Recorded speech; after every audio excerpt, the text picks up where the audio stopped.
Let's get a prediction. Who will win this best of 3?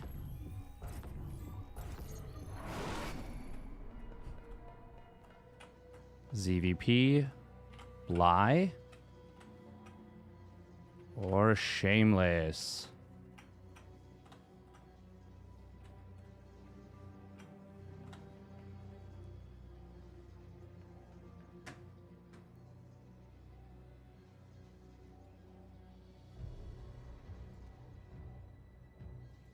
All right, hi YouTube, welcome, welcome. Forge Gate doesn't seem too bad of an opening. I'm kind of curious how this is gonna like shake out, because I don't even know exactly what the best opening is. But here we go. Let's find out together. Spawning up at the top right, it is Shameless in the red, and his opponent spawning down on the bottom left, it's Bly in the blue. I might have to change some settings. Do we? No. We've got Ultra. Okay. What do we have for? Okay, no, this will do.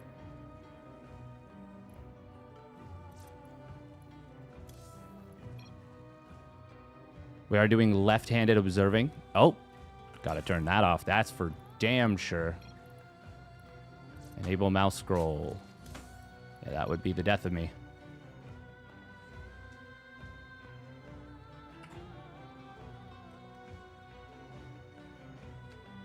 Oh. No 8-pool. No 8-pool yet, no.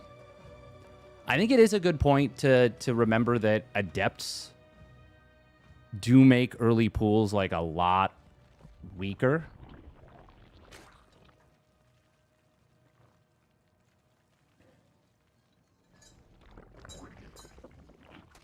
Yeah, I'm curious as to how the eco openers will look. So this was a hatch gas pool.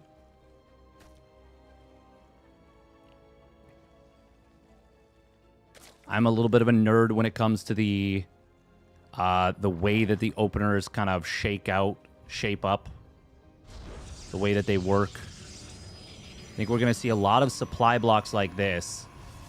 Shameless getting supply blocked at 20. I think we're going to see this a lot.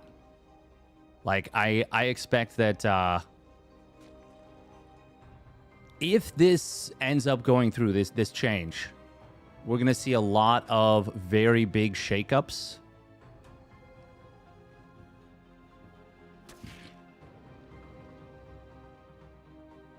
Oh, no. A tree limb fill in your must... God damn. What the hell? We do see Bly looking to take the middle base. Very interesting. Yeah, there are some pretty big bugs, honestly, in the PTR right now, so it's going to be a little bit weird. Obviously, not... One of the biggest changes, of course, is Warp Gate. Ooh, Adept does shade forward. Nice drone pull here. Blocks the Adept from getting into a nice little pocket. Meanwhile, on the other side, we're going to see at least one probe die. Won't be able to get much more than that, I don't think, but... Yeah. Oh, Adept got away. Okay. Meanwhile, it's still going to be a Stargate. Yeah, I'm not really sure, like, at what point a player is considered ahead or behind. Having to build Warp Gate on the gateway is really, really rough for the Protoss. No doubt about it. But I do find it interesting how, like, sniping Overlords is going to be a lot more valuable.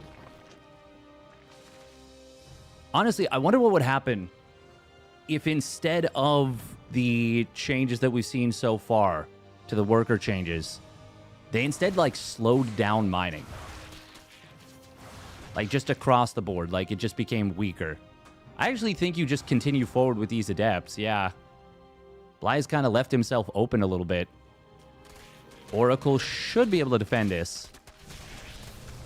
Wait, did he cancel the Oracle? Oh, no, he canceled the Oracle and went Void. Am I crazy? He was building an Oracle, no? Oh, wow, this is already a lot of damage coming in. A big amount of damage. Oh, wow.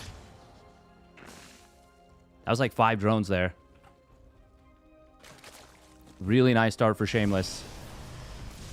And Void Ray is going to be able to pick off this OV. He's building a... Oh, wow. Double Stargate Void. Well, you don't need Warp Gate if you are going to be going air.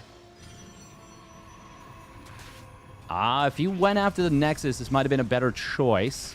He gets a probe.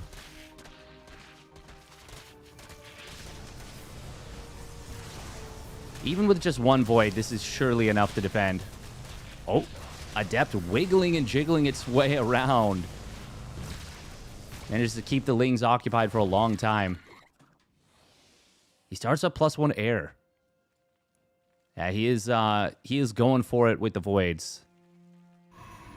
Bly, I mean, this can only be one thing now. The Warp Gate research doesn't come in on here.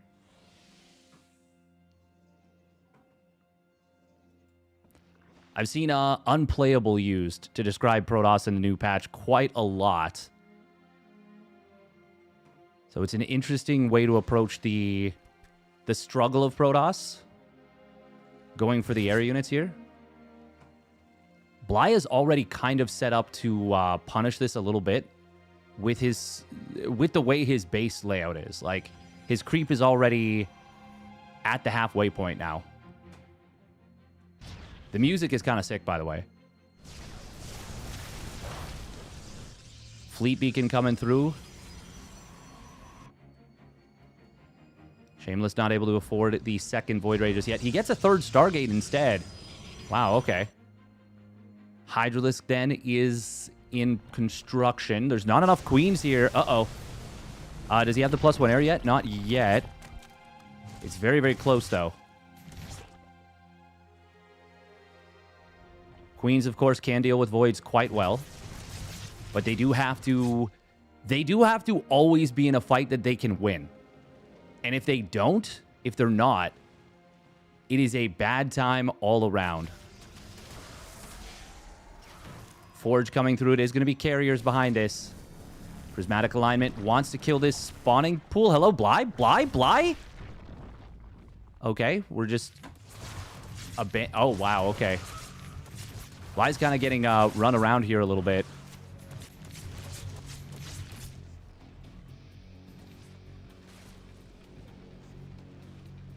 Really well done so far from Shameless. But also Bly is he's struggling with the defense, no doubt. No +2 air, but a very quick mama ship.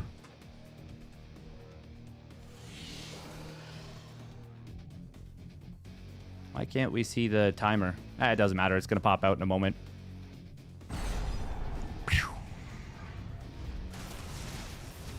Hydras with no upgrade. Oh, God. They're going to get murdered. There is no reason not to fight this as Shameless right now. Lings will get into the mineral line. Shameless with a very good probe pull. He is managing this with basically... Like, this is no sweat whatsoever. Maybe a little bit unnecessary to pop the cloaking field there, but it's such a short cooldown.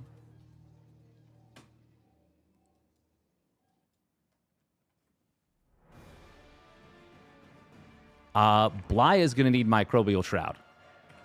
He's going to need an Infestation Pit and a Microbial Shroud. +2 areas on the way. And... Shameless is getting dangerously close to an army that Bly just cannot even fight. Oh my God, he didn't build the pool. He just now restarts it. Yeah, Bly's getting cooked. Bly is cooked, I would go so far as to say.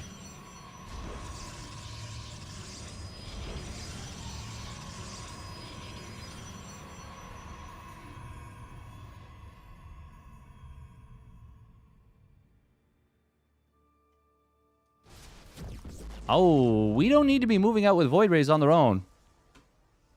That is a very strange move.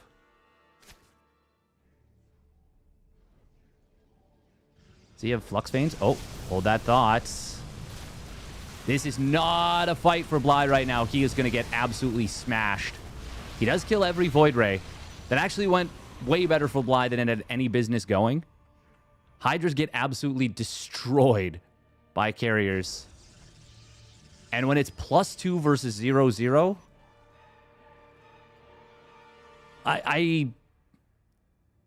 yeah, it's not going to be a fair fight. Now, with a lot of queens and a lot of spores,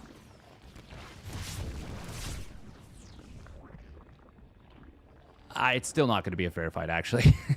Microbial Shroud, though. Oh, you don't need to research it. Oh, he doesn't need to research it. I forgot that you start with it already. So did Bly.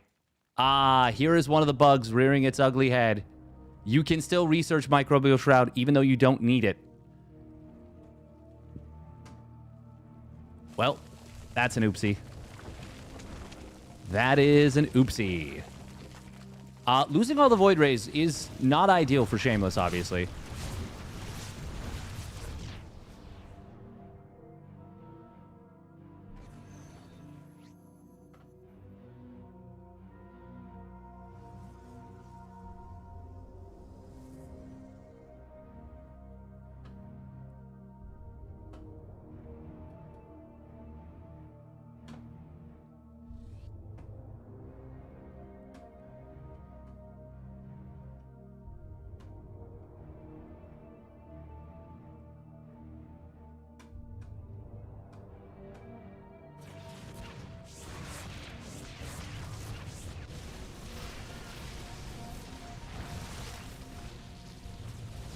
F? I don't think so. Is this Wardy Obs? It is my left hand. Oh, there's the Microbial Shroud coming in. A couple of the carriers do actually get taken out.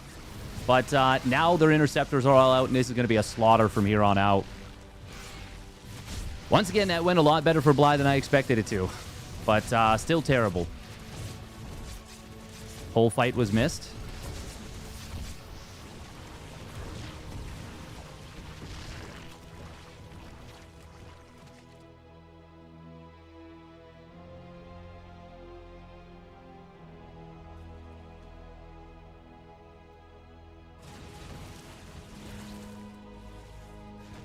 Was it?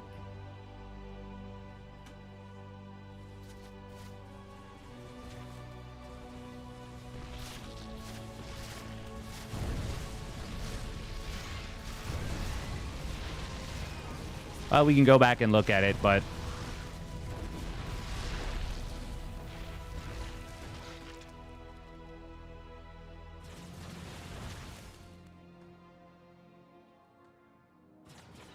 Oh.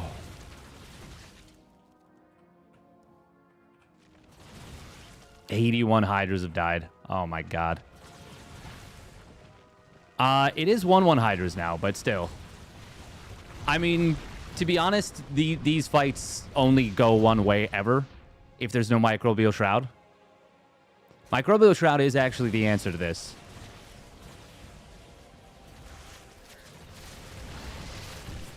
There's a recall to kill some army. It's fine. Ah.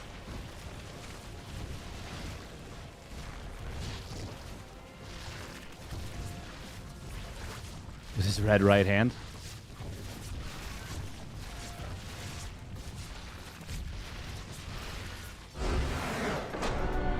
Yeah, we'll take a look at the...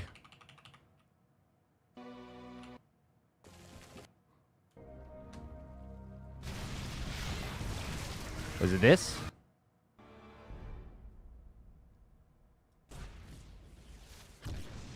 Wow, my bad.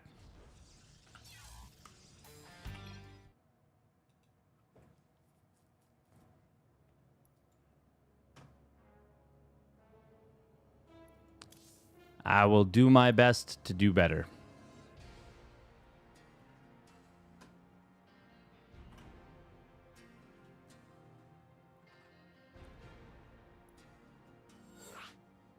Yeah, I did indeed break my right wrist. Oh.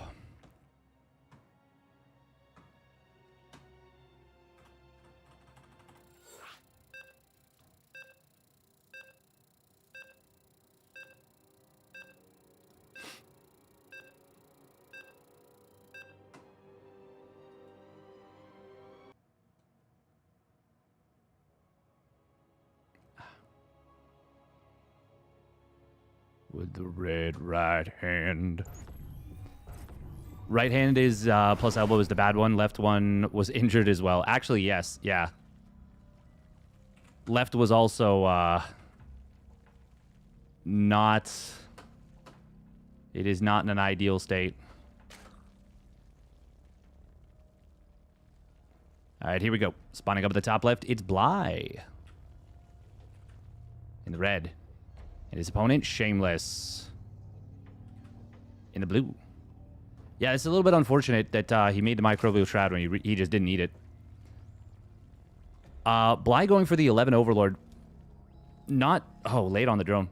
I think from what I've seen, people have been going 13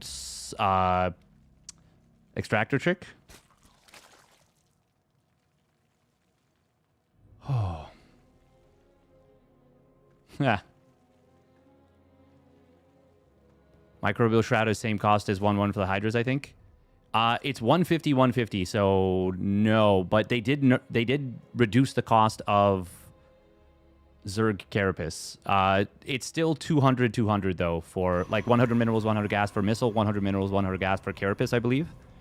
Microbial is 150, 150, but you don't need Microbial Shroud research anymore. Peaky Blinders reference. Yeah. Cheeky peeky. Ooh, what we doing here? Oh. Interesting. Why? Oh, okay, we're just gonna try and hatch block. High ground wall. Okay. Bly drop. Oh my god, he could have dropped the hatch.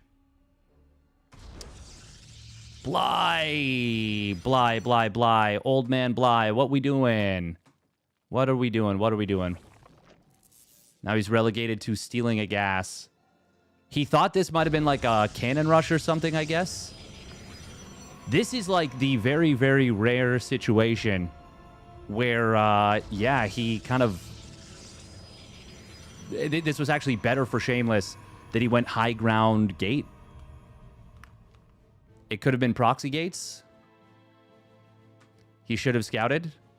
I disagree. Not that it could have been proxy gates. I think it could have been. But I think at the very least you can stay like here and check for the probe. And if it comes down, then you go here. No Protoss player is going to be faking the probe. But it's not insane to go up into the main base. It's just really bad to not be paying attention. Because it's like the main reason you're going for this.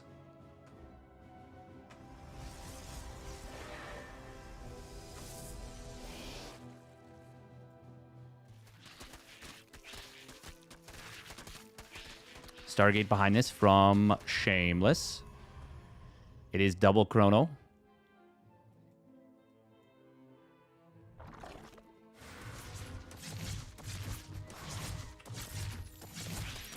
Oh, that pin. Oh, that's actually so sick for Bly. That is insanely good because he is not building Ling speed until just now. Wow, wow, wow, wow, wow, wow, wow, wow, wow. Oh. That is really good for Bly.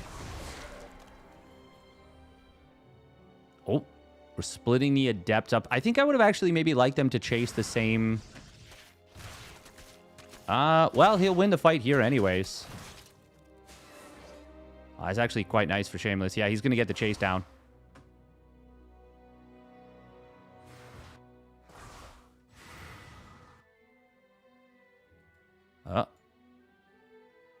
Did everything die?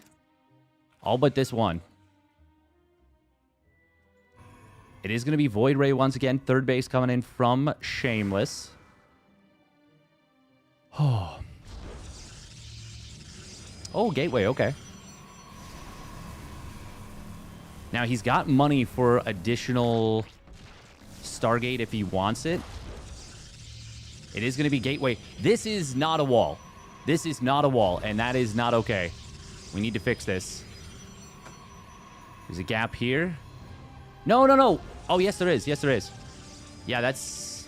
Even though it overlaps, there is a gap. Oh, we're going to... Oh, wow. We're going to see a Ling Queen push. Ooh, Ling Queenie. Bop-a-da-boopy. Oh, that is a little bit of a surround. That's really big. No warp gate. It is being researched. It's not done yet. Lai is going to be able to cancel this third Nexus. That is very nice. It's going to be Glaives on the counterattack. Ling Queenie with clams. Welcome, Oatboy. Oh, Bly. He tried to not go in the free entrance there. Oh, that's too many Lings. The probes will not win this. GG, well played is called. Losing the third Nexus would have been rough, but recoverable. Letting the units into the natural, not at all. Not at all. And Bly evens the series. Oh. All right, Mothership going to be map number 3. Oh, brain. Bly on fire. More like realistic. What does Shroud do? Okay, so the exact terminology is it reduces incoming ranged damage to every unit that is covered by Microbial Shroud before applying armor. So if you have, let's say a unit does 10 damage per attack, and you put a Microbial Shroud on top of it, and it reduces it to 5 damage, then you apply the armor. So roaches, Ultralisks, anything with armor, Ultralisks in particular, benefit an insane amount. Painkiller's debuff on explanations, 100%. There's some strong debuffs here. Game paused. Oh. We've got 33 coming in from Shameless. All my main is okay. Interesting.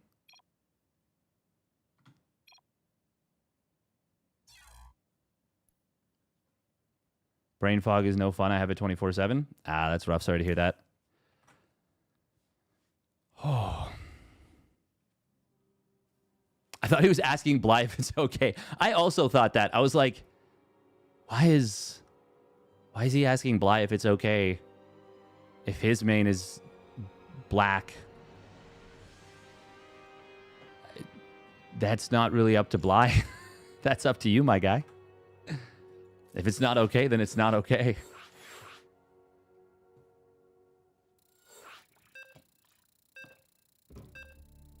Oh. Hey, doing eBup? Did I add myself to the TL sidebar? I did not. I did not do it. I did not.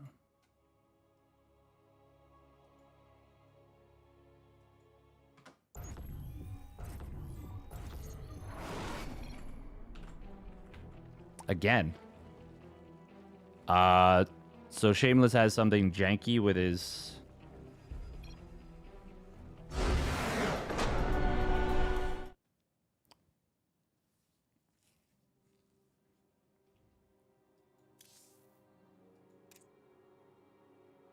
This is the correct map version. Oh.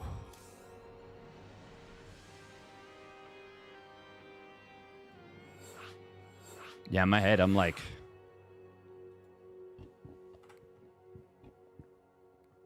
having a time. By the way, if you guys enjoyed the 2v2, shit was awesome. Cam looks like I'm in the back rooms. The back rooms. What is that?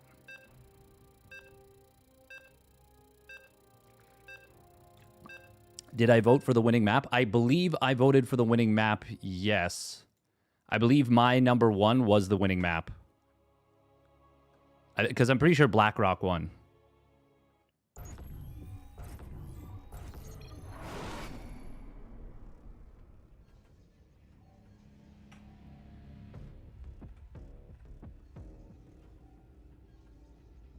So it seems like Shameless is still having the issue.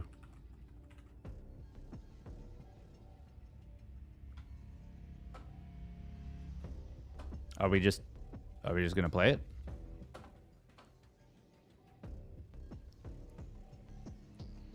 Just in rehab, it's a good thing. Well, we're not in rehab yet, but we are recovering from an injury. Yeah. All right, spawning down on the bottom. It is Shameless in the red, and his opponent. So used to saying ally, his opponent. It is Bly on fire in the blue.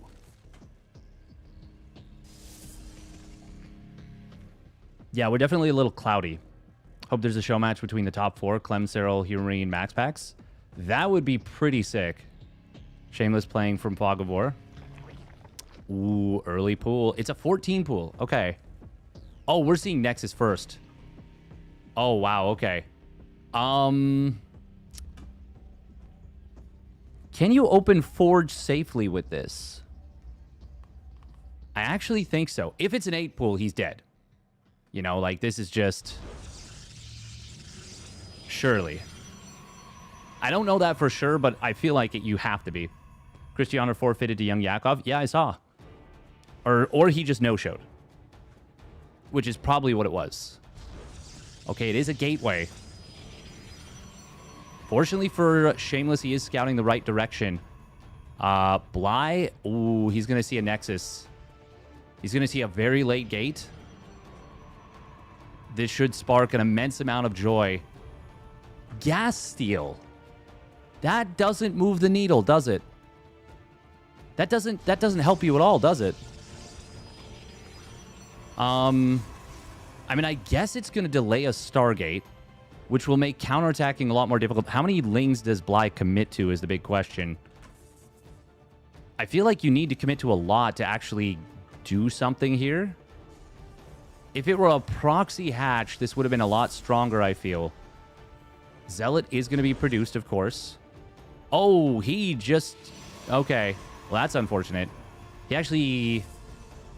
But he's not building probes. He wants to save money for another gateway. Just barely gets it up. Oh, my goodness. It will get canceled very early. Actually, a little prematurely, maybe. Oh, you cannot get this surrounded. Probes pulling. Is that enough probes? Probably for now. He might need to pull more. It's going to come down to the micro, of course. Bly needs so much damage with this. Oh, good probe micro so far. Bly mismicroing a little bit, actually. Losing one of those Lings. You have to defend that pylon. You cannot let that go down. It is dropping like a stone. Well, there's no follow-through, but this is still really bad. He did get the second Zealot out, but no Adept. Means that he can't actually clean this up yet. Bly's getting out microed pretty hard.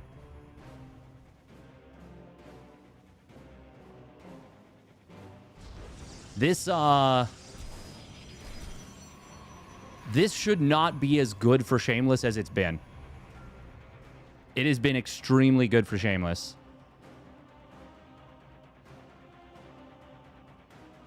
Even with the pulled probes, he's been mostly ahead in economy this whole time. And obviously it's Nexus first.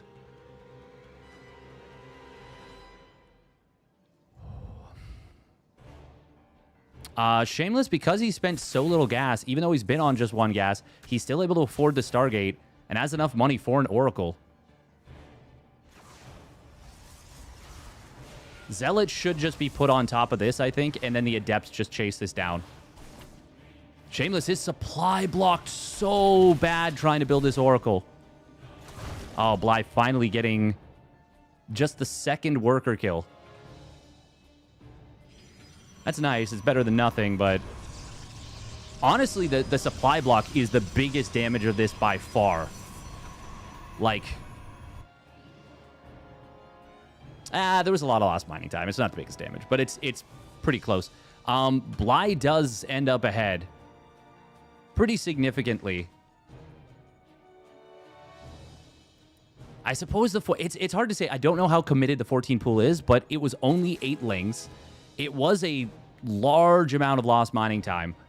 But that supply block, that blocked like... Well, that blocked the Oracle from being built and like 4 probes from being built. Maybe more.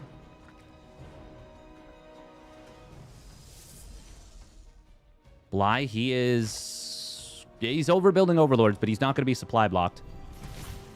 Oracle grabs 1 drone in the natural. It is worth noting that they're playing on Central. Like, this is less than pleasant ping for both of them.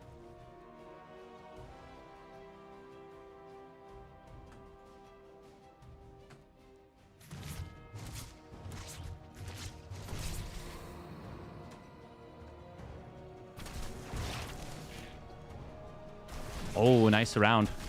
Even before Ling Speed completes, there is going to be a shield battery, so this Adept is safe.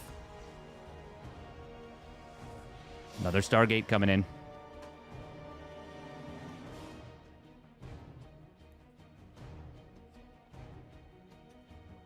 This Gets It Up replay is brought to you by Cialis. Oh my god. And he gets it up in time. D-Mauer stands strong, turgid. The wall stiffened. Jesus. Spire. Bly wants Mutas, doesn't he? But... I don't know, Kev. Muta into... Well, Muta into Void Ray can actually be okay. It's just the fact that his opponent's going to be building Sky Toss. TVZ looks identical to live. Except that the Ghost is crazy strong. I've heard. I haven't seen enough games. Much more glass cannony. Honestly, the more I think about it, the more I'd kind of be okay with reverting the majority of the patch. Oh, that's a big stasis. Ling's on the other side, though. There's no defense here. Not really.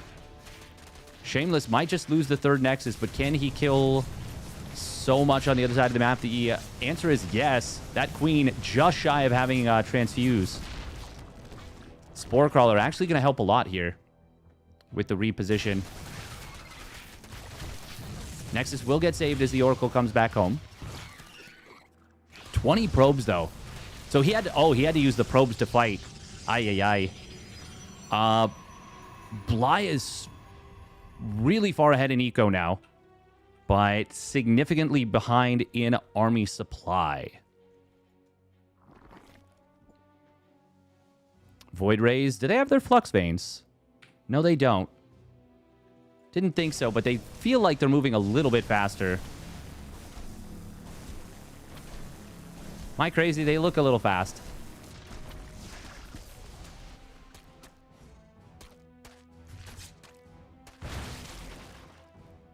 You like this patch for the most part? I, at minimum, like that we explored it. Oh, that's really, really nice. Good recall, but 2 Voids is very good. Taking advantage of the fact that the prismatic alignment was used there.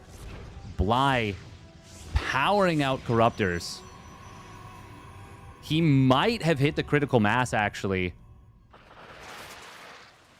Oh, the Mothership's going to pop out in time. That's huge. Absolutely massive. Cannon will hold on the other side. Prismatic alignment. Only active on one of these Voids, but the Cloaking Field is going to be good. We do have Flux Veins being researched now. +2 air weapons is a ways away. Bly is not building an air upgrade here. He's going to dive on top of the Mothership. Won't get it.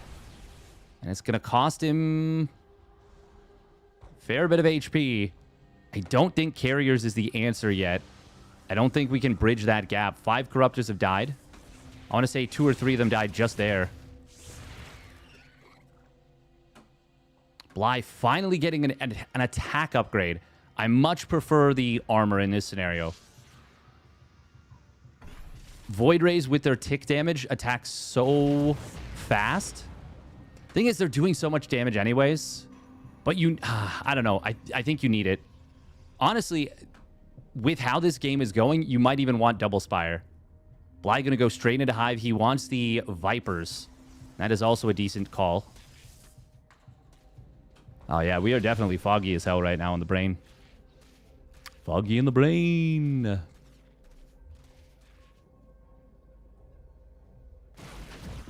Ooh, big snipe right there on one of the Voids. Gets another one. Good micro there from Bly. Popping off individual Void Rays. He's going to get the Mothership. Time Warp will allow for 1 or 2, maybe even 3 or 4 Corruptors to be sniped. That is not anywhere near enough. Plus 2 air weapons. It's a big upgrade. It is really good, but the balance of power, I think, is too far in the favor of Bly. He's going to snipe down 2 or 3 more Voids right out the gate. And Bly's done it. He is going to win this one with the Mass Corruptor. Shameless was a little bit too far behind going into this. GG well played. Good luck is called.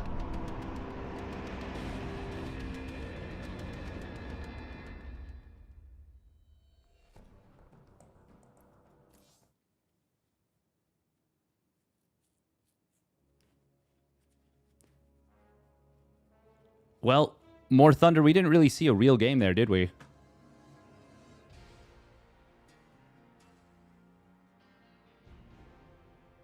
Bly beating Shameless is surprising for sure. But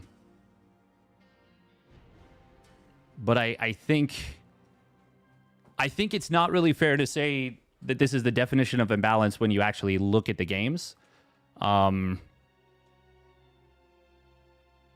Now, the argument can absolutely be made that he felt compelled to play Sky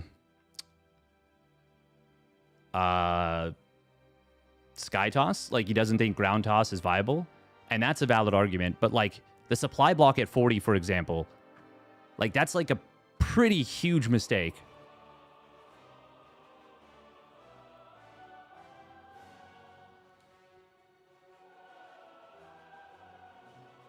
Yeah, I think saying that is a like imbalance is like that's like a wildly outlandish thing to say.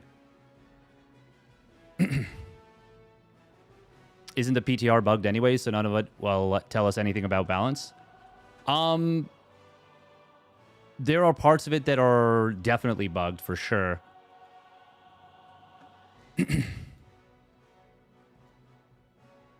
I'm not going to pretend that I think that the PTR is balanced. I don't think that it is, but I don't think that game showed us that. I think you can definitely make an argument that, yeah, Shameless felt compelled to play that particular way.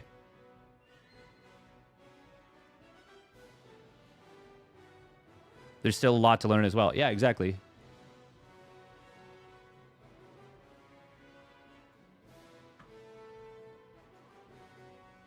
And Bly really thrives in unexplored metas. Like, really, really, really thrives.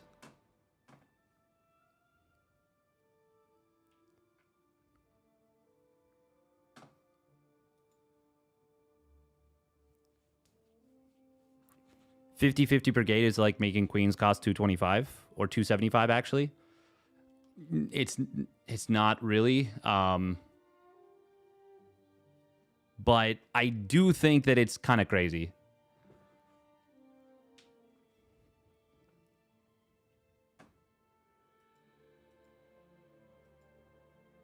Because like you can't even drone up. You can't even drone up without Queens. You can still build probes, cannons, etc. I do think it's a strange thing to do to Protoss this late in the game. 25-25 is my thought. 50-50 is so expensive. I mean, anything with gas is really expensive. The thing is, like, there's so many things to address with the PTR. The other thing is, once you get up to it, it is actually stronger than before, like by a lot. So it's still gonna feel bad to play against, I think. So it doesn't even really address the, like, feels bad situation. I just don't think it's a particularly well thought out change. Yeah, I don't know. I don't know. I think they wanted to make Warpgate more of a choice. Yeah.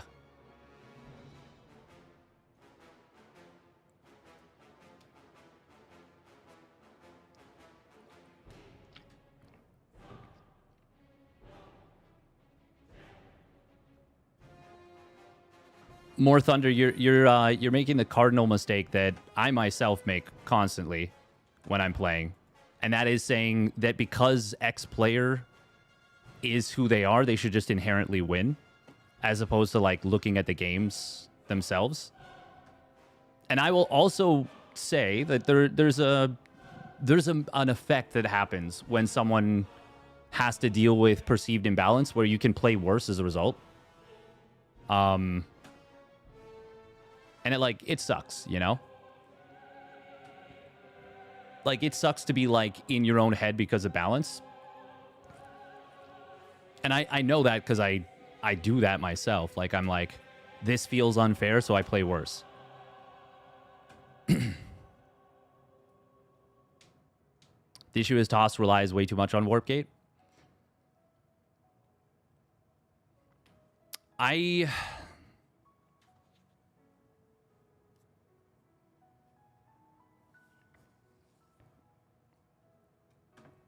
Honestly, at this point, we legitimately don't even know whether it's a good idea or not, because just the fact that it's on the gateway at all is already... It's already, like, a huge problem.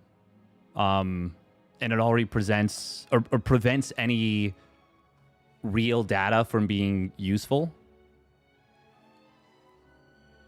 What about making each gateway cost to become a warp gate? Well, that's what they're doing. We're going to see Hero versus Bly. We're going to pop into this one. Moving it to gate is such a weird thing to do. Yeah, I don't know why. I legitimately can't... That one I can't even wrap my head around.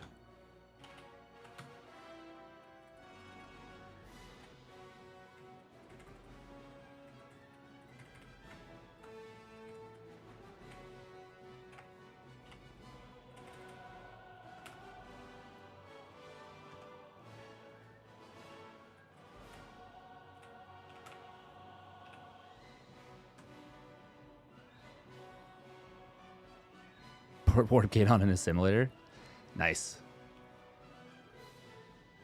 Yeah, that's the main problem with Tyranidan, exactly. Oh.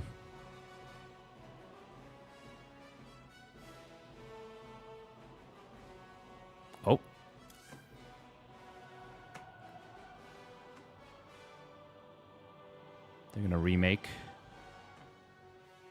Lobby.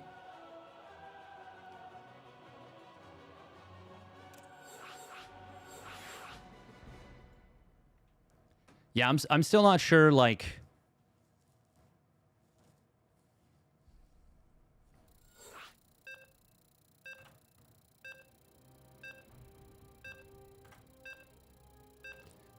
Honestly, at this point, if you gave me a choice between get rid of every change and every change goes through, I would say, honestly, at this point, throw the whole patch out.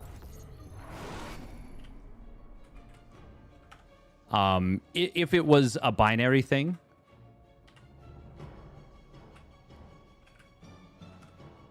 there are some good things. I mean, I'm also, like, heavily medicated right now, so take everything I say with a bit of a grain of salt.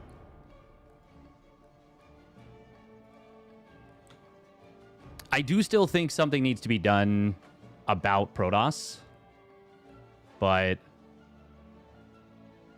Yeah, I don't know. You high AF? A little bit. I'm on medication for my broken wrist and elbow. Mostly the wrist. That's the one that required surgery. All right, spawning up at the top left, it is Hero in the red. And his opponent spawning down on the bottom right, it is Bly in the blue. World War Stargate is so much more boring than Twilight. I actually disagree. I think it depends on the matchup, but I think Twilight is it's insanely good against Terran. I think the best version of the game is when you see like maybe at minimum of 10% of Robo, Stargate, or Twilight openers in every matchup. The thing is, though, oh, God. Stargate in PvZ is just too good, and Twilight in PvT is too good. Like, to me, Stargate openers, Phoenix openers, are so interesting in PvT. I think they're freaking awesome. Oh, Bly gonna drop a proxy hatch. Ho ho, okay. Oh.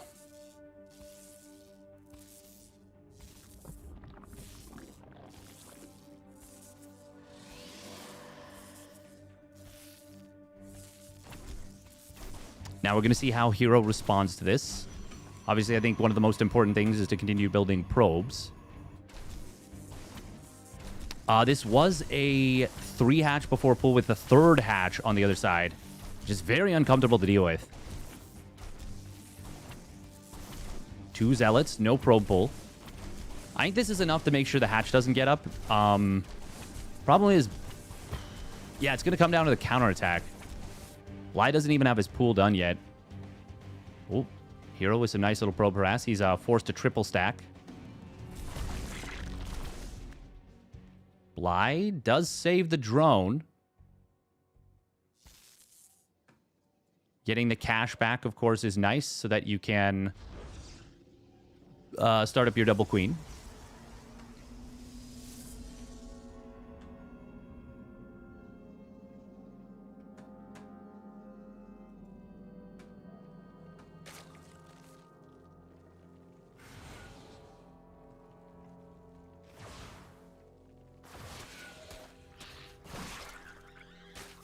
It wasn't just that the ghost was Imba. It was, and he 8-0'd him, for the record.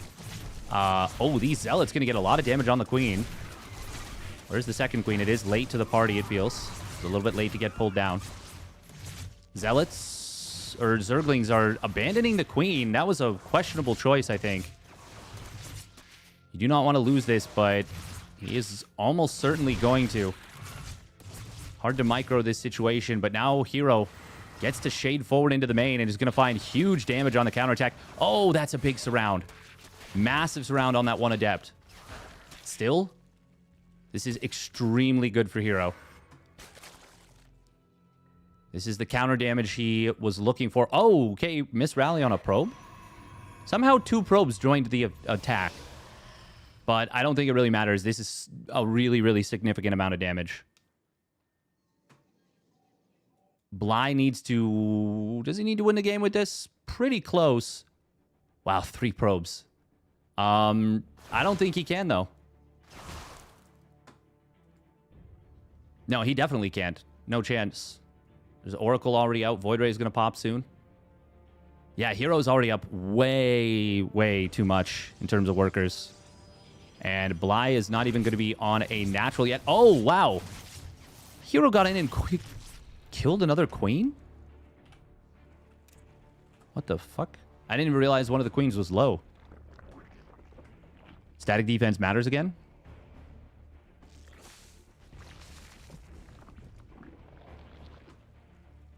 I think it's always mattered.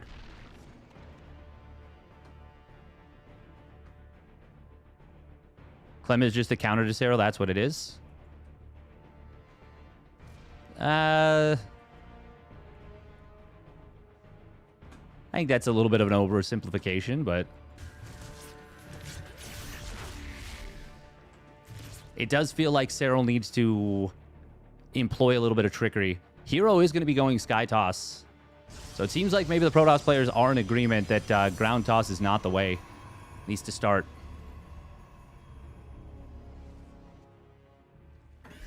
Ooh, Stasis Trap in the natural. Bly. Oh, he is going to notice. Better eyes than me.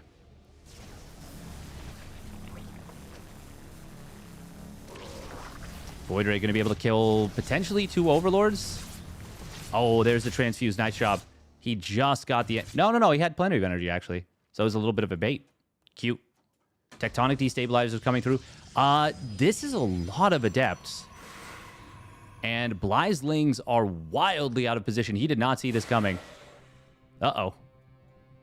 Oh, but Hero didn't have anything in the wall. Okay, well, this is going to be really, really bad for Hero. But how much damage does he get done on the other side? He reveals the Tempest. That's not great. Bly, though, is... She's going to take so much damage here. Oh, my God. Stasis Trap in the main base. Actually... Well... Okay, these Lings are all cleaned up. 20 probes going down in total. Hero does not have a third Nexus on the way. Still more Lings coming forward. Hero didn't leave a single unit in the wall. He left nothing to defend. He still might win this game. No, he's actually, I think he still won this game. There's no answer to the Tempest right now. And Bly is a lifetime away from having an answer. The only thing is if somehow Bly kills literally every single probe. No, but even then, there's still no answer to the Tempests. Nice little wall right here. Going to buy a little bit more time.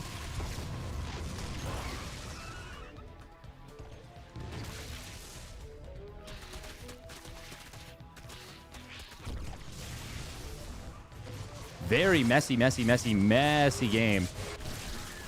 But once again, I don't think you can do anything about the Tempest. Very nice recall with the Oracle plus energy recharge. That is going to be a full cleanup. And that will be Hero taking a pretty exciting game number 1. Everybody missed everything, it seems. Both players down at teen numbers of workers. Tectonic Destabilizers, did he make it? Yeah, it did finish. But obviously the Queens... Well, they... Oh. No. There's no way. I mean, look at the supply. Luca D. God, the Fireball Tempests are so strong. Killing Overlords is like the worst usage of the Tempests. Not that, like, you know, it's that big of a deal. It's just, of all the things to kill, it's the only thing that actually won't move the needle. But, like, once again, Hero's already won this game, I think. These Tempests can kite forever. And there's no Spire. Unless I was crazy and I missed it. But no, there is no Spire. There's no Spire on the way. There's no money to build Corruptors. He just now builds the Spire. These Tempests, as Demu would say, will win the game. There it is. Bly gonna tap out. 8-minute workers. 8 worker start is crazy. 9 minutes in, they haven't made it to 30 workers yet. Nice. Nice meme.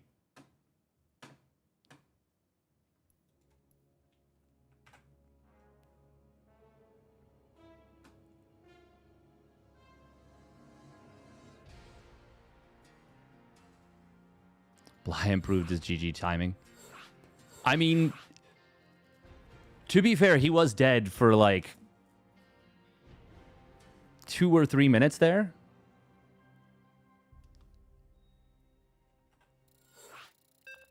Still.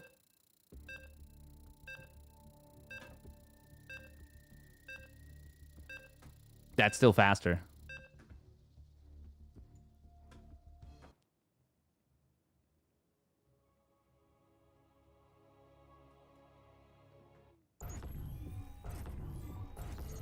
Two v two is too good, so good. People, please. It was really fun. All right, let's get into game numero dos.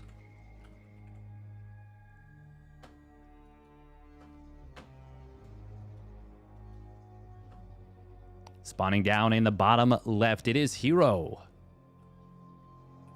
In the red. And his opponent spawning up at the top right, it's Bly. In the blue. Welcome Birdie, Firefly Grave, Moon Neutrino.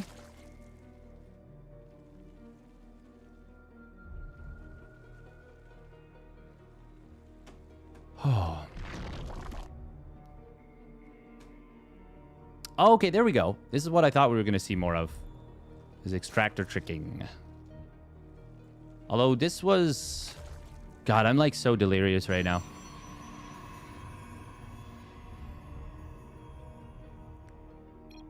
Game paused. The Alt-P keyboard.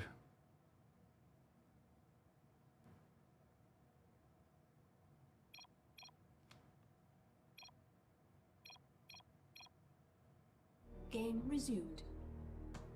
That game obviously got messy, but Hero did win it with the Adepts.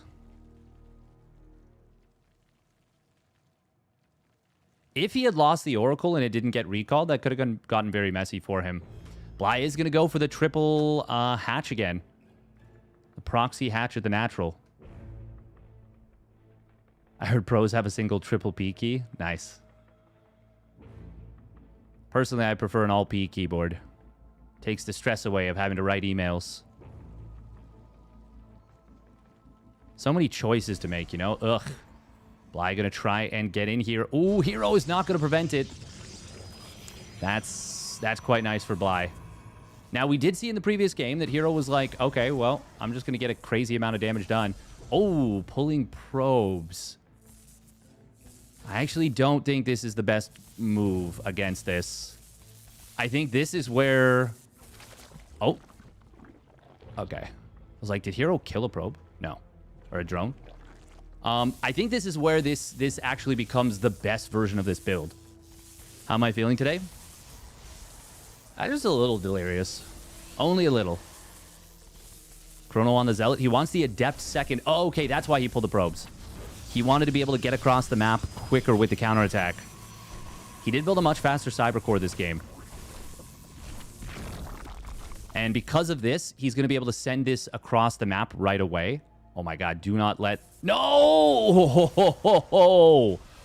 Oh, that was close. No, you... Oh, god! Well, okay, that's insanely bad for Hero. Bly gonna cancel it, though. He wants the money back. He wants to be able to start the Queens. I'm good with this. This is going to force Hero to take the Nexus at the third base, and there's only one Adept initially. Zealot is being sent back home. Now, Bly needs... Oh, okay. Well, he needs to not lose, like, any drones with this, is the thing. And he's already lost 2. And it's going to be more. Okay, well, never mind. This is actually fine for Hero. It's actually maybe even, like, really good for Hero. Because now the second Adept is here.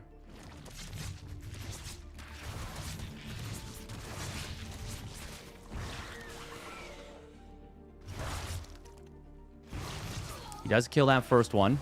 But yeah, you really need to avoid taking... Well, you need to avoid taking 3 worker losses. That's too much.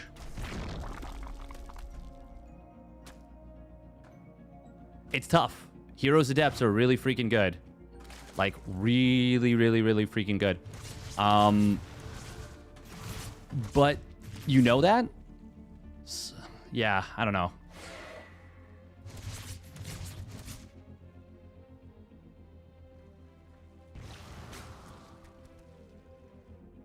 These two are both weird enough that Bly kind of has a chance. Yeah. Yeah, the problem is I think the execution for Hero is just a little bit too strong. Like, I think Hero's just a little bit too clean. And when both players do weird stuff, and they both get to unfamiliar territory, which we're already in unfamiliar territory, usually the player with better execution is gonna be able to win. Because they're both expecting unexpected, or they're both leaning into the unexpected. God, the observing is so janky. We do see a Bailey Nest. All right, Bly's just going to try and bust. Every day I'm bustling. Do do do do do do do. Ba-do ba-do boo boo boo ba-do. Ba-dum bum bum bum bum ba-dum. Ba-dum bum bum bum bum ba-dum. Bustling, bustling. Step up fast. I'll be the first one to make me throw this cash. Stop. One more shot first. Yeah, the supplies right now are starting to balloon for Hero. And Bly just got a little bit supply blocked right there with the loss of that OV. He is droning, so he's not all inning. Or if he is, it's like going to be a really weird one. Can Hero actually just cancel this base? The queens are pretty far away. No prismatic alignment. It's just now available again. Very unfortunate that he didn't have it up before the hatchery finished, because that +1 armor to the hatch once it completes. Yeah, this should be saved. Oh, Oracle in the natural. It's a bait.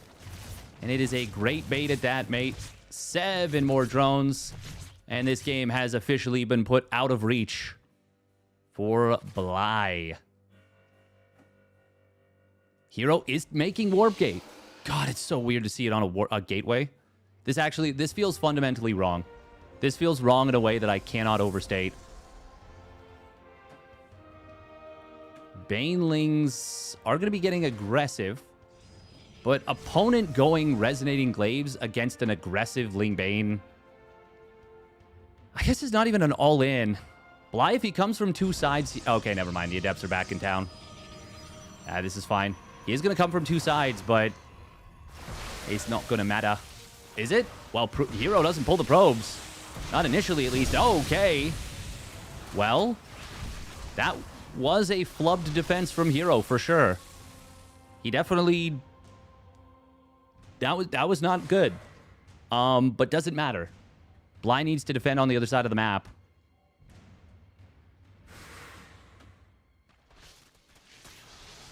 And he did just shade forward.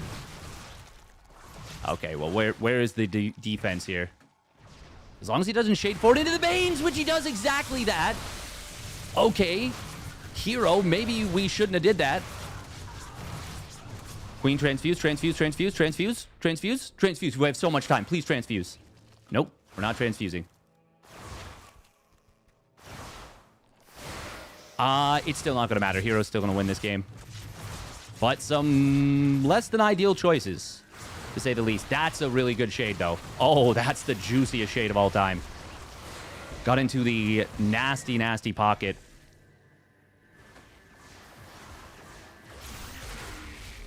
Oh, stasis trap on top of already stasis lings is not ideal, because they just go off without doing anything.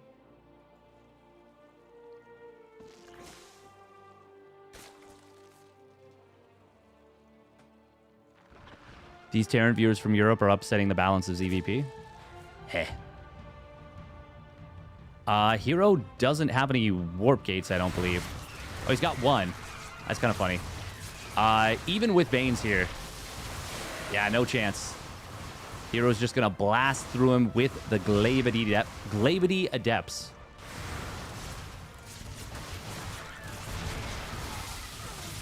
The funny thing about Banes and Glaive Adepts is that you need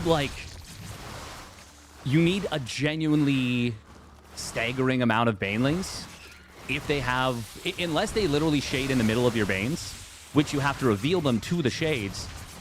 So you have to distract them enough at the main position where they're not looking at the shade. Unless you can do that, you need like 15 Banelings to actually blow up all the Adepts, or you need enough Lings behind it to deal with it. Now we're in the Bly GG timing. Now we're here. Has Hero transformed his warp gates yet? Nope. He's like, oh, there we go. He just did it. Oh, yay. I knew it. I knew it was going to happen soon.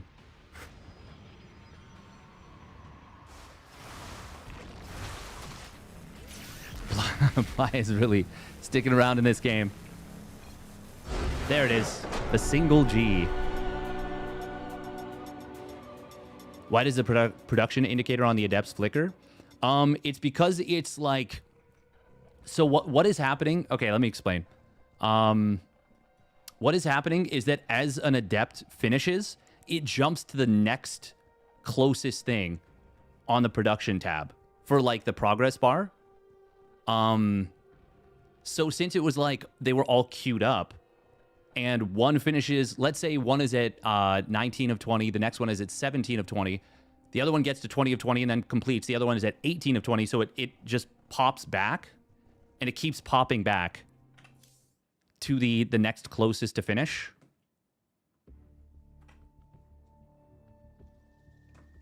Protoss adapted to the patch. Nice.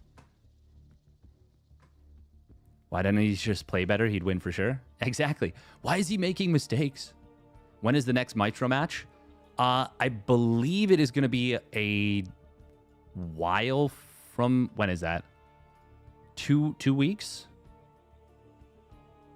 I think it's going to be June 26th. I'm not 100% sure on that. It's either June 26th or June 27th, I believe. Hero going to be waiting on the winner of Beyond and Percival.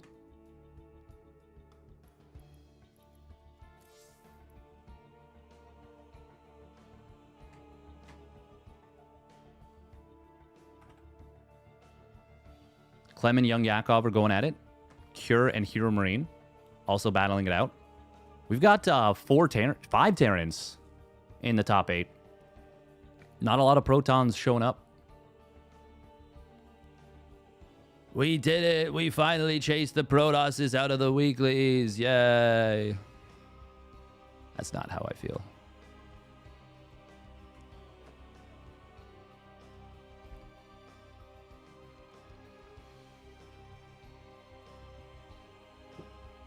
Or is it? You'll never know.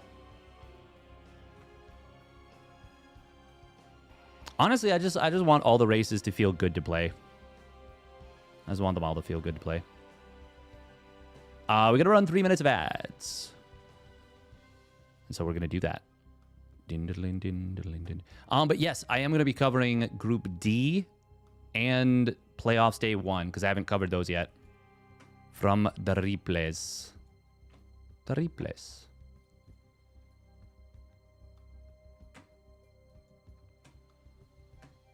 God, I'm EP. Tuckered out.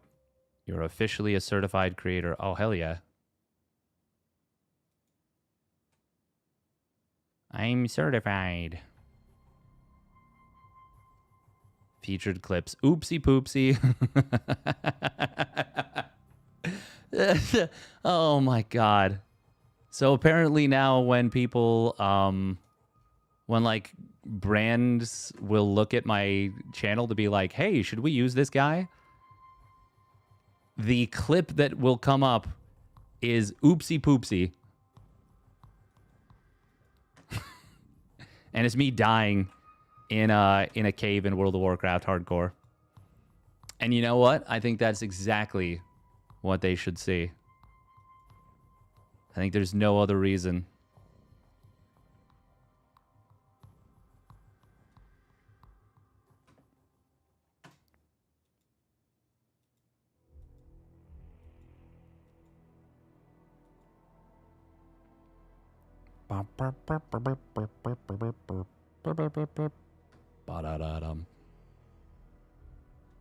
Protoss and Zerg are fun. Zerg is torture to play. You mean Protoss and Terran are fun? Zerg is torture to play? Sadly, a little bit, yes. That is why I say what I say. You know? That is how I feel. A little bit. Little bit.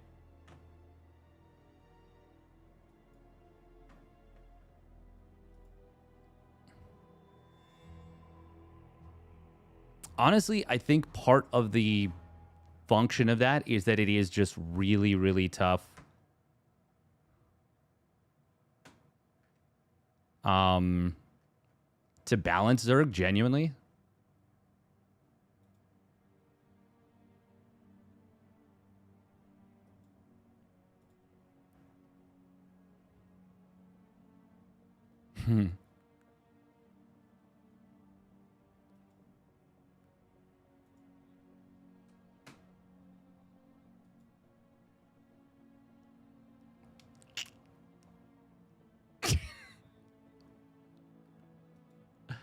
God,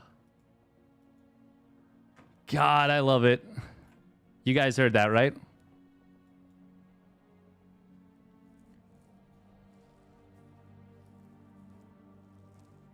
It does seem like that, man, Brave GG. It does seem like that.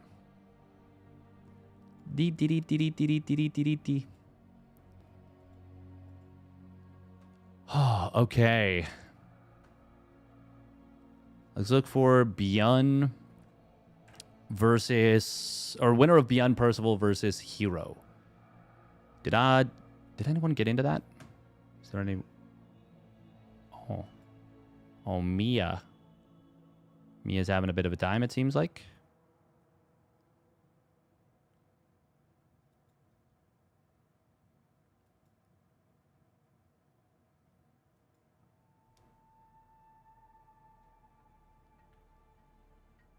Liquid Glam.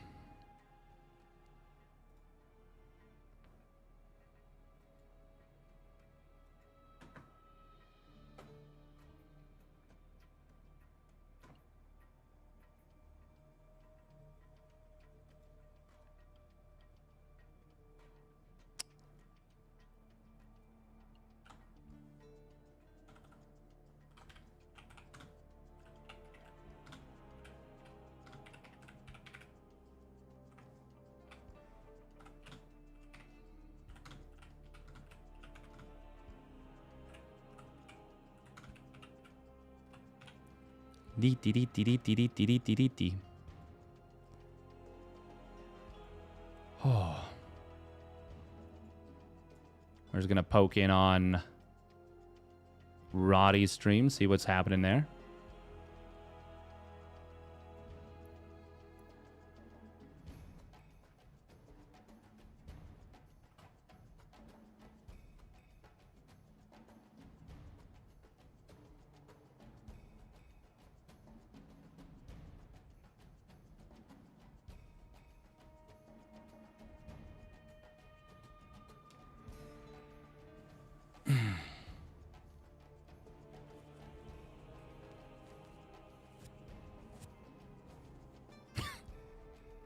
Don't mind me, just being the weirdest. Just being the absolute strangest human.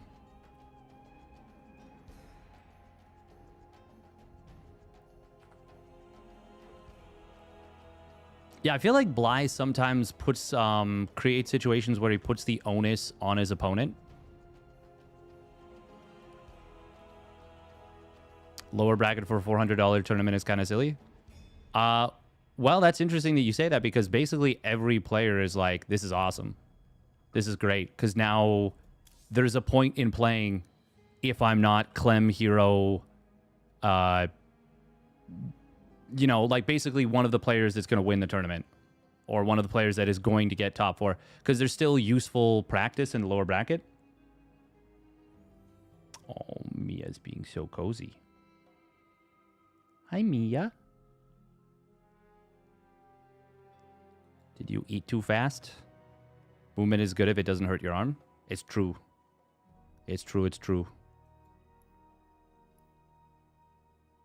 Oh, Pian?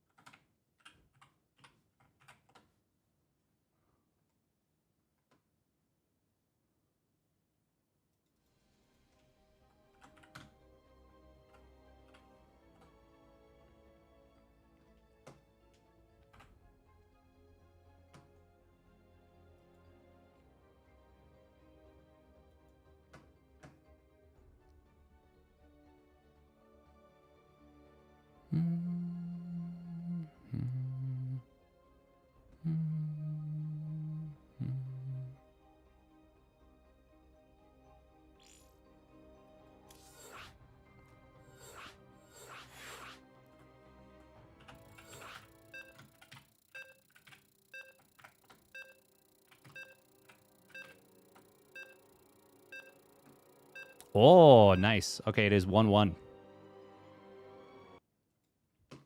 I mean, unfortunately, the reality is that, like, it's just going to suck for somebody in terms of time zones.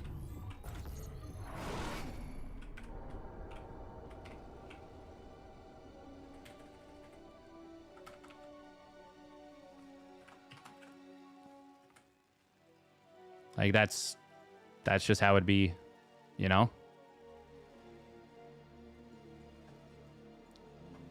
All right, TVT. I'm very curious as to how this will look.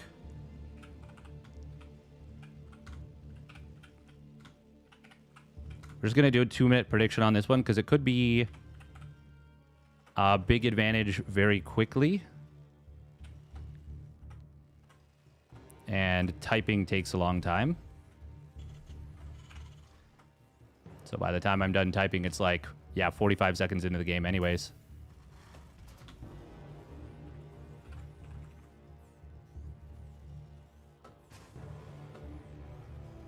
I will say I love the fact that the music is randomized now. I think that's so cool. All right, here we go. Spawning down on the bottom right. It is Beyond. Barcode on this one. Spawning up the top left. It is Percival. Percivale for Kirktown. And, of course, part of the Shopify Rebellion. TVT is a matchup that, yeah, I'm very, very curious how it's going to look on the PTR.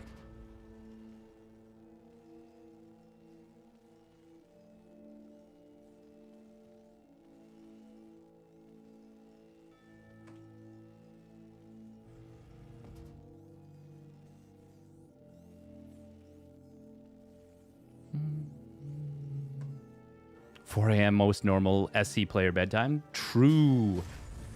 Absolute truth. Yeah, for me right now, I'm like, I'm absolutely not married to the patch changes.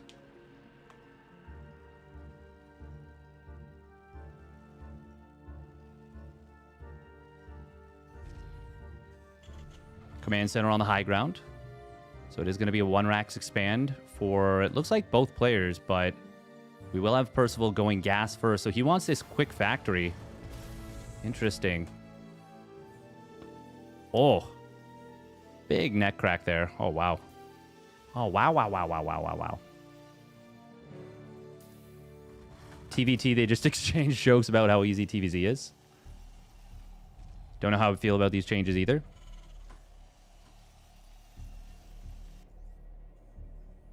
I'm definitely, like, fully up for let's see how they look. In the sense of, like, yeah, let's get some data. Let's play some games on the PTR. There's obviously a lot of bugs.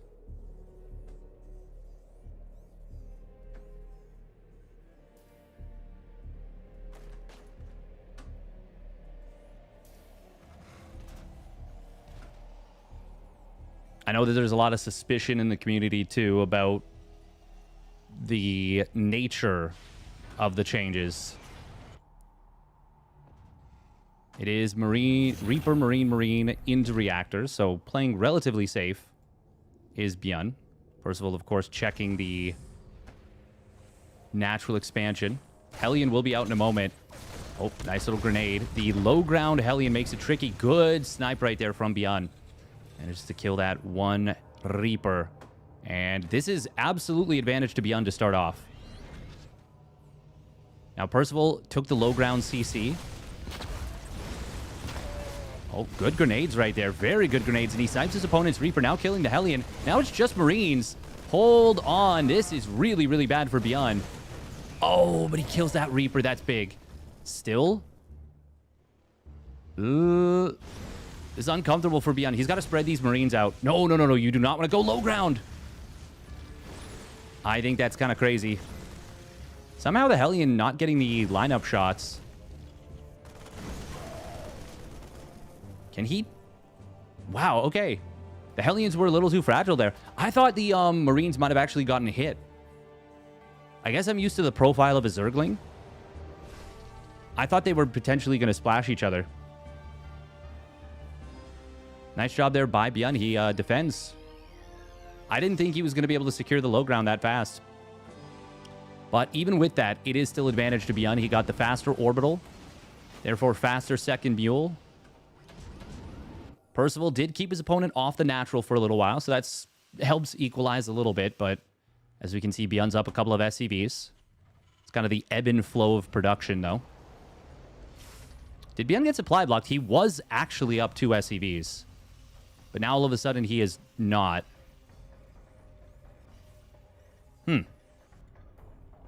Ooh, Raven getting spotted. That's big. That's very, very, very, very nice for Beyond, and he'll get the kill. Massive pick. Very nice for the Shopify Rebellions. Beyond. He is now apparently a villain from 1972 in Cold War. Reaper micros you. God, remember those memes? In Soviet Russia, blank does blank. What a time to be alive. Percival does have the faster 3rd CC. Beyond did build... Well, they both built 2 Cyclones. So getting a snipe on the Raven is big.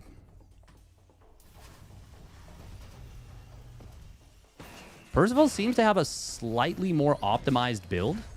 Trying to figure out what Percival cut. Was it tanks? No, he's still building tanks. It's actually...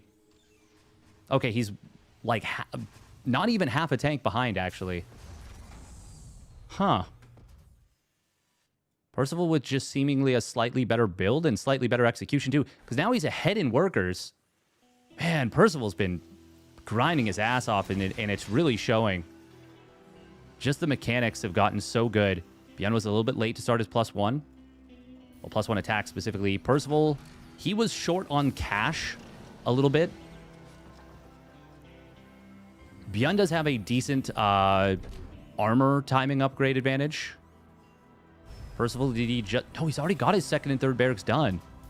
Damn, yeah, Percival is just like... He's just executing the build order a little bit more cleanly. I mean, we saw him go toe-to-toe with Cyril. Like, proper. Like, actually pushed Cyril to the limit. Specifically in Game 2. In Soviet Russia, car drive you. There we go. Yeah. In Soviet Russia, API calls you. That's a highbrow joke. That's a good one. Welcome, Jaume.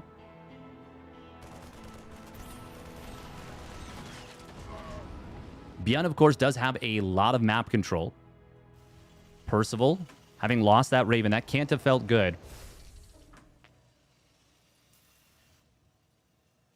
Oh. Oopsie on the no rally. Ooh, Cyclone. Double Cyclone drop getting into the main. How many SCVs can he get? Oh, gonna deny the armory when it was already a little late. That is really, really, really, really nice for Beyond. Percival's trying to deal with this as best he can. Oh, no, the medevac. Well, unfortunately, it was able to get locked onto. He thought it might have been safe up on the Ewok sacrifice ritual sacrifice stone, but it was clearly not. Beyond. Oh my god, he did the Beyond thing twice in one game. Armor before attack. Interference Matrix start things off. There's a nicely placed tank up here from Beyond. Percival just contenting himself with 1 tank kill. I really like how he positioned this. This is good. Oh, there's the interference. Matrices coming in, getting 3 of the tanks very quickly. Percival, though, doesn't... Well, actually, neither player has combat shields. Beyond, though, has an overwhelming number of Marines. The 1 tank that's still alive for Percival manages to turn this into a not slaughter. But all of the interference matrices were wasted ultimately for Percival. However, Beyond already lost his Ravens too, so the game, it doesn't equalize because it is a big upgrade timing advantage. Especially since +2 armor has not yet started. He just finds the cash for it. Does Percival. Percival's going to try and deny this 4th base. Oh, can he get in before the command center completes? Yes, but will he actually deny it? No. And in fact, there's 2 tanks here. He sieges them. That's a huge mistake. He's going to lose both. Only one of them even gets a shot off. Medevacs, 2 of... No, okay, he does get away with 2 of them. Scan in the middle. There's not enough of an opening here to jump on these tanks. Byun holds the watchtower. Percival lost a lot there. And was not able to deny that fourth base. Byun saw that and he tracked it proper.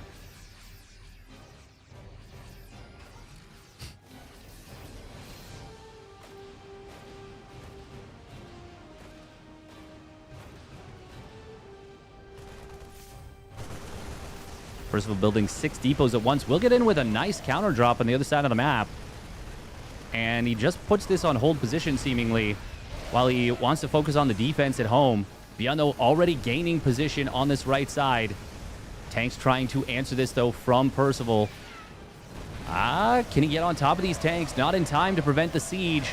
And Byun, he now has 3 tanks in range of this CC, and that is potentially lights out for Percival. On the other side of the map, Byun has defended against this drop, has cleaned it up in totality, in fact. Oh, dropping into the main base is a little bit bold. Byun. This might actually get cleaned up pretty well from Percival. This was trying to distract Percival to create an opening for the tanks to get jumped on. Percival, though, does a pretty good job defending. However, Byun still has this alive in the main. Percival will complete +2 armor in a moment, but he doesn't live the CC. He ran out of cash for the repair, and as that goes down, GG will be called. Byun takes the game and the series, and will go on to face Hero in the next round.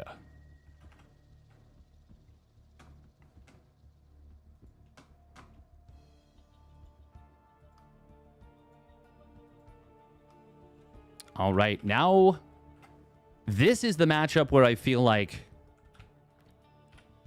maybe Protoss is going to have the hardest time, but I'm not sure. I'm not sure.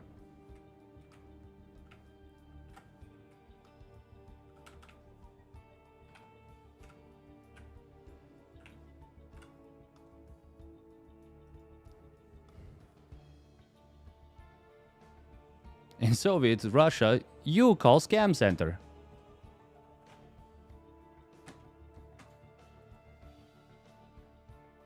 Oh, Percival versus Indy. That's kind of sick. Coin is sick with it. Oh.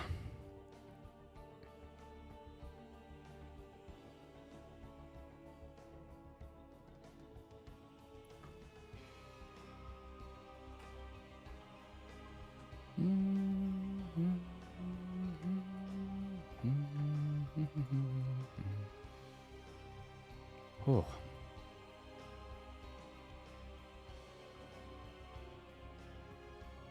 Hope your ouchies are feeling a little better. Thank you, Chicker DD. I appreciate it. They're feeling a little bit better. Can wiggle my fingies a little. The thumb still doesn't want to move too much, but definitely feeling better than I was. Appreciate the kind words. More than anything, I'm like very loopy from the pain meds, I think.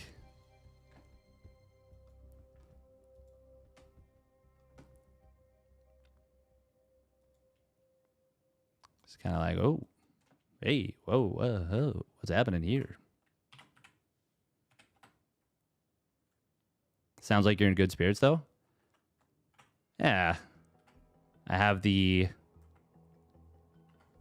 loveliest support in the form of Fiancé Fast. She's been taking excellent care of me. I'm very lucky.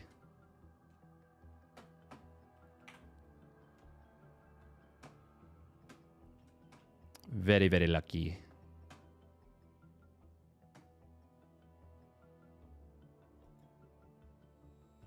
Show us the cast. That is the cast right here. Well, I mean, it's behind the sling, but the cast doesn't really have anything going on. What happened? Sports injury. We were doing too much. We were trying to be too fast.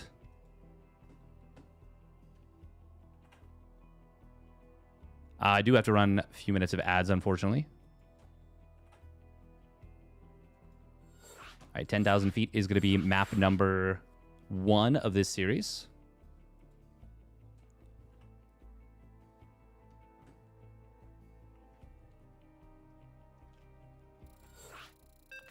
He tripped getting out of bed. Exactly. Arm wrestling or what sport? Basically, yeah, softball, which is basically the arm wrestling of fields. Yeah. It's pretty big. It is indeed. It goes all the way to just shy of the elbow joint. 'Twas wrist surgery. Thought I could compete in the Stanley Cup. Turned out he was wrong. It's true. Wow, we got the music. We got the big Muzak. All right, here we go. Spawning up at the top left. It's Hero. In the red. And his opponent spawning down on the bottom right. It's Beyond for the Shopify Rebellion in the blue. We could edit out the names and put the thing, but that's a little too much. A little too much work. What position do you play? I'm not super good at fielding right now. But I was playing first base. I made a bunch of errors on the first game of the season, though, which was the week before I got myself hurt, and we ended up losing for the first. We were undefeated the previous season. Like, we literally won every single game in the regular season and all 3 playoffs games. Why does CC give more supply? Can Omni-Skeptic be more biased?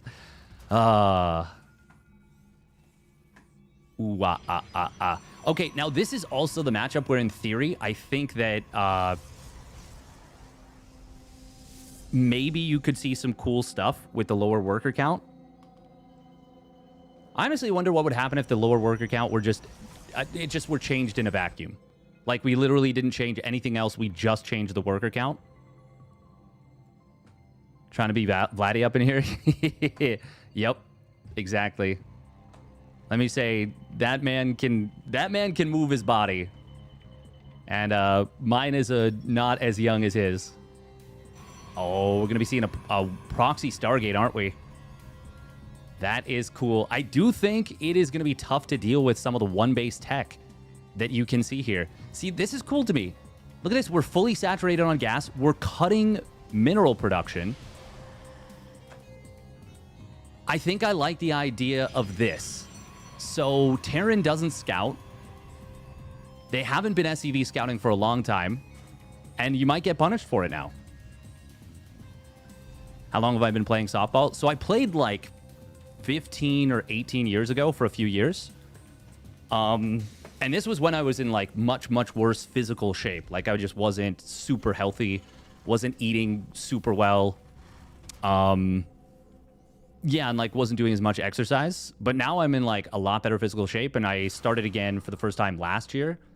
And then sure enough, this year when I'm in you know, feeling very strong and like feeling very good. Second game of the season just got absolutely wrecked. Oh, he's actually going to let him in. That was a mistake. That was a mistake, I think. Hero is going to have the Oracle out in a moment. Keeping the Adept alive for as long as he has is really, really nice. Obviously, killing a Marine early, also very good. Here comes the Oracle. If he dives on top of the Marines with the Adepts and the Oracle, this is going to be bad news, Bears. There's no Cyclone in production. It just starts. Pyun he's going to get absolutely clapped by this. Hero going to find so many worker kills. Cyclone will be out soon, but not for a bit. Unfortunately for Hero, he runs out of juice on the Oracle. Did he activate the Pulsar Beam too early, I wonder? Does still get 4 SCVs. Second Oracle is here. He's building a Nexus behind this. The thing is, Beyond has a command center.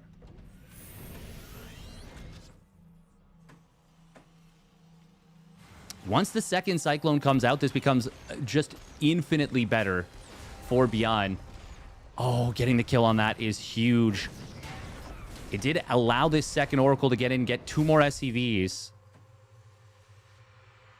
Hero may save up a little bit of energy and try and go in with the 3 Oracles together. God, listen to this, like, wild synthwave style of music. Hero starts up Warp Gate. Okay. He's keeping his opponent on the back foot. With 3 Oracles, you can kill Cyclones so freaking fast. Here comes the dive. Can he even get a single kill on an Oracle? Yes, just barely. Oh, he gets all 3. Wow. Wow, wow, wow, wow, wow, wow, wow, wow, wow, wow, wow, wow, wow, wow, wow. Okay. Beyond, how? The first Cyclone survived, got a full lock on. Hero.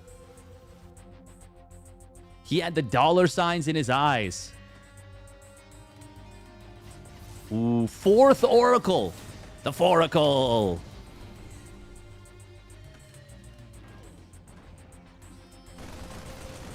Marines on the other side of the map.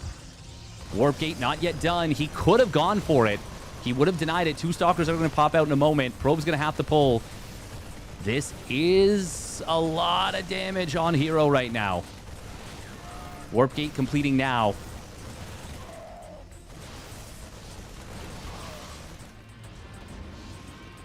Six probes is so much damage. Byun is now streets ahead. He was streets behind, but now he's streets ahead. Charge going to start up for Hero. He starts up a Phoenix.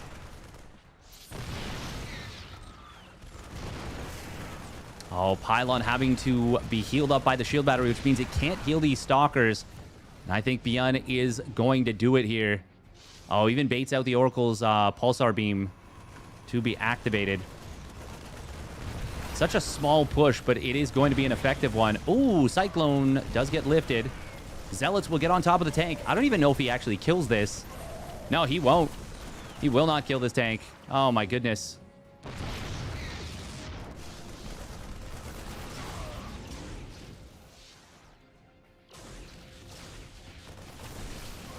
Byun is... I think he's just... Yeah, he's won this game, I think. I don't think Hero has a chance to clean this up at this point. Wait. Are you saying Canadians play other sports that aren't hockey? Occasionally. Occasionally. Chickerdee, you're asking, like, do you play softball yourself? Charge will complete. Hero might be able to swarm this at this point. Oh, even one Marine soaking the charge is actually so nice for Byun. This Cyclone, if it gets dropped, it might kill 2 sentries. Okay, gets 1. That's still pretty nice. Hero needs to win the game with what is now a 1-base charge all in. Oh, finding this Cyclone is really nice. But there's a bunker. He can just mass repair this. Yeah, GG's going to get called. You have a Toronto Blue Jays shirt that is actually a band shirt for Protest the Hero. Oh, they're from Whitby.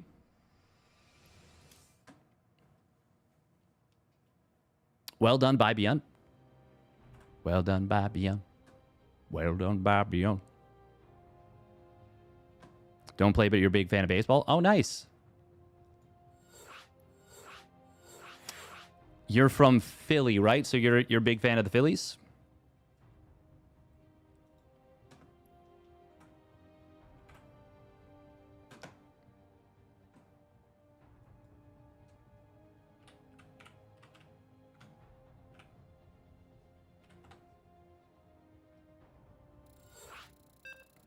Oh. Grew up in northern New Jersey. Oh, so you're a diehard Yankees fan. Oh, so you were not happy with us last season. Vladdy was the downfall. Hey, I mean, we both ended up in the same spot, getting taken out by the Dodgers in the World Series.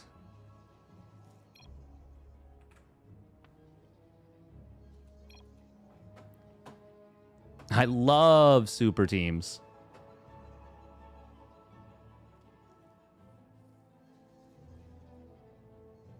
Going to Phil's game tonight, though, since the Yanks are off today. Oh, nice.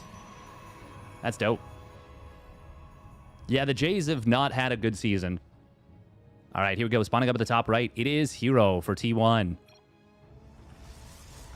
And his opponent spawning down on the bottom left. It's Byun in the blue. Obviously, the big moment of that game is the 3 Oracles trying to dive the 2 Cyclones. And not only losing all 3 Oracles, but not getting even the second Cyclone. I mean, even just trading 1 Cyclone for 1 Oracle there would have been fine for Hero, because he would have been able to defend the drop with the other 2 Oracles. I mean, I don't blame Hero for going for that. I'm going for that every single time. Byun did such a good job, though, keeping that first Cyclone alive. And it actually survived the whole little duration. Yeah, baseball is huge in the States. I mean, I know it's like football's always been the biggest.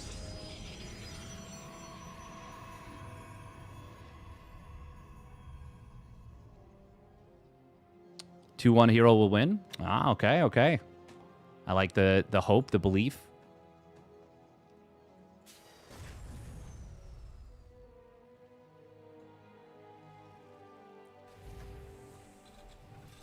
It's funny because I feel like I've been very vocal about, like, yeah, I wish Warpgate would be changed in some way for, like, so much of StarCraft 2. But now that the premise is actually coming up and it's like, okay, it might actually be changed in a big way, I'm, like, kind of gutted. I'm like, man, kind of just feel bad for Protoss players now, you know? This was Reaper Reactor? No, just Marine Reactor. It's interesting because you're going to have to figure out, okay, when can Adepts be across the map? How much can I scout around with this Marine before the first Adept becomes a danger?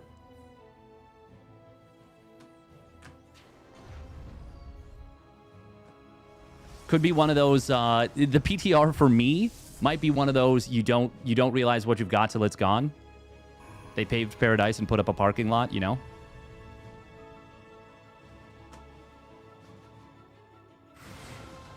That was kind of cool. One Adept shades forward and the other one shades forward into where the previous Adept was. 5 Marines can fight this. But obviously it comes down to the micro a fair bit. It is going to be a Stargate once again from Hero.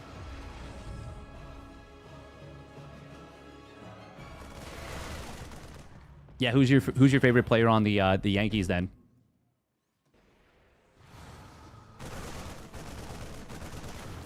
It's weird because Aaron Judge is like, he actually seems like a really chill dude. And like the Yankees have always been the evil empire, and it feels weird to have a guy on the team where I'm like, I actually kind of like him, you know?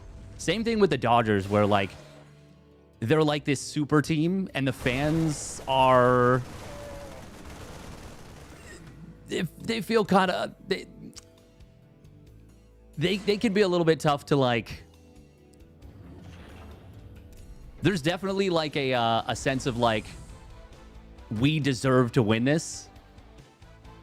Like, they were mad at Ernie Clement last year for celebrating scoring an insurance run in Game 7 of the World Series. And it's like, dog, if there's one time to show emotion, be happy, this is it. This is not, like, the first game of the season and you're bat flipping or something. This is, like, the biggest moment, potentially, of your entire career. Oh, he didn't get far enough into the corner. Okay, he does save it with the recall, but he's forced to recall and takes a fair bit of damage on this Oracle. Could have been worse. Could have lost it. So he still gets out. I think there is a position where he could have put that and it wouldn't have been reached, but kind of awkward to try and click there. He's on the IL. Yeah. Well, it was good news for you guys because he was, they thought it was going to be like completely disastrous. And instead it's like, oh, okay, it's what, 6 weeks or something? 6 to 8 weeks? This is a scary looking push right now. Shield battery number 2. I don't know if you can defend this super easily. We do have the Oracles on the other side of the map grabbing value. Cyclone tanked so much damage there. Energy recharge. Oh, God, there's just so much DPS from the Marines. And the healing is helping a ton. Is Beyond just going to win this? Yeah, I think he has. I think that's Hero saying, come on. Damn. Well, my instincts were correct that Protoss seems to be seems like Protoss is going to suffer the most against Terran. 6 weeks till they reevaluate. Ah, right.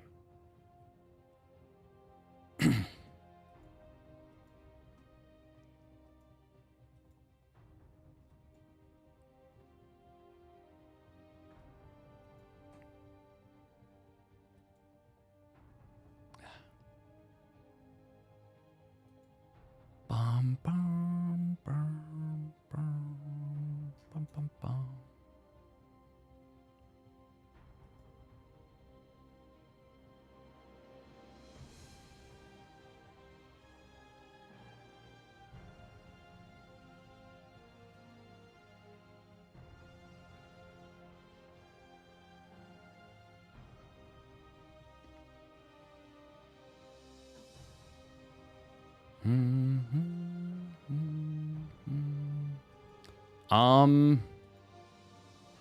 So there's like a House of the Dragon thing.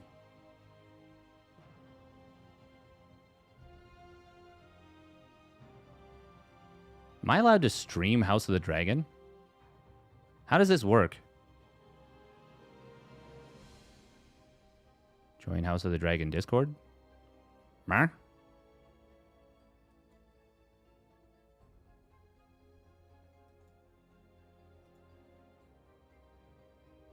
How does this work? Am I allowed to stream House of the Dragon? Because if I am, I'm gonna do it.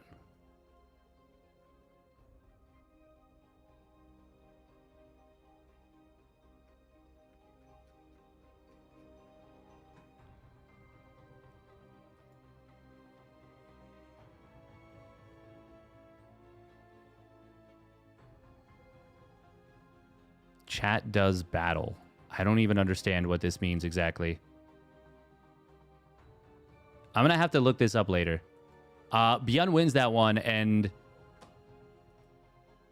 yeah. This looks a little rough. Clemcure just started. Message them. Oh.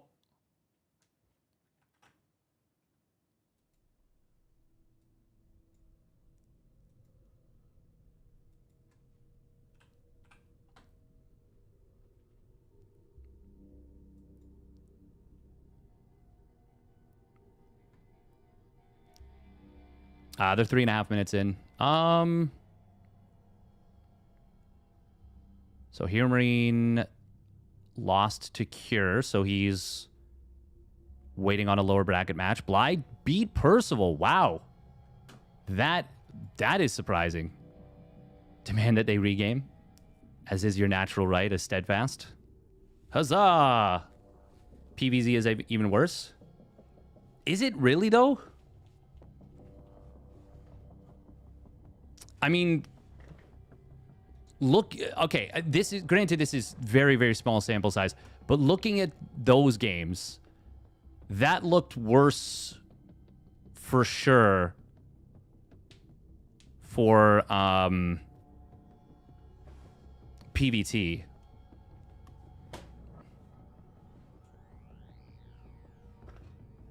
Protoss has this problem where they've been statistically overtuned for 6 years.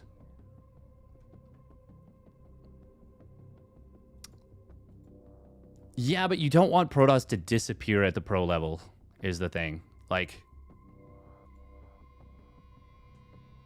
I've absolutely said that I think Protoss needs to be, you know, tuned down a little bit. But I don't know. I think right now the biggest problem is actually the Zealot. At least for PvT. And then probably the lack of a super great answer to Storm in PvZ. Although PvZ... I don't know. It's tough.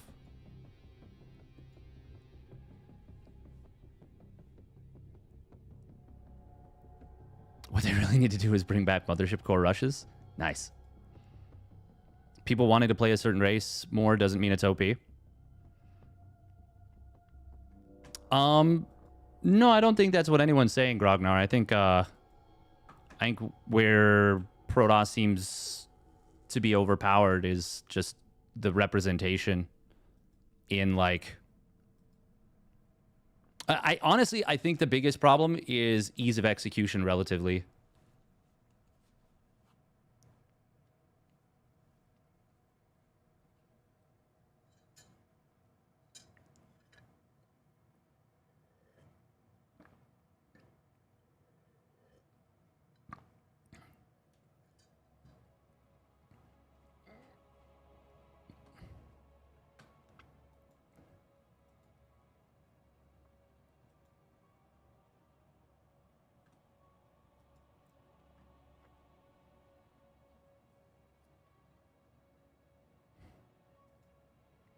Buckstar shot. I thought I was the one that was heavily medicated here with the insane takes.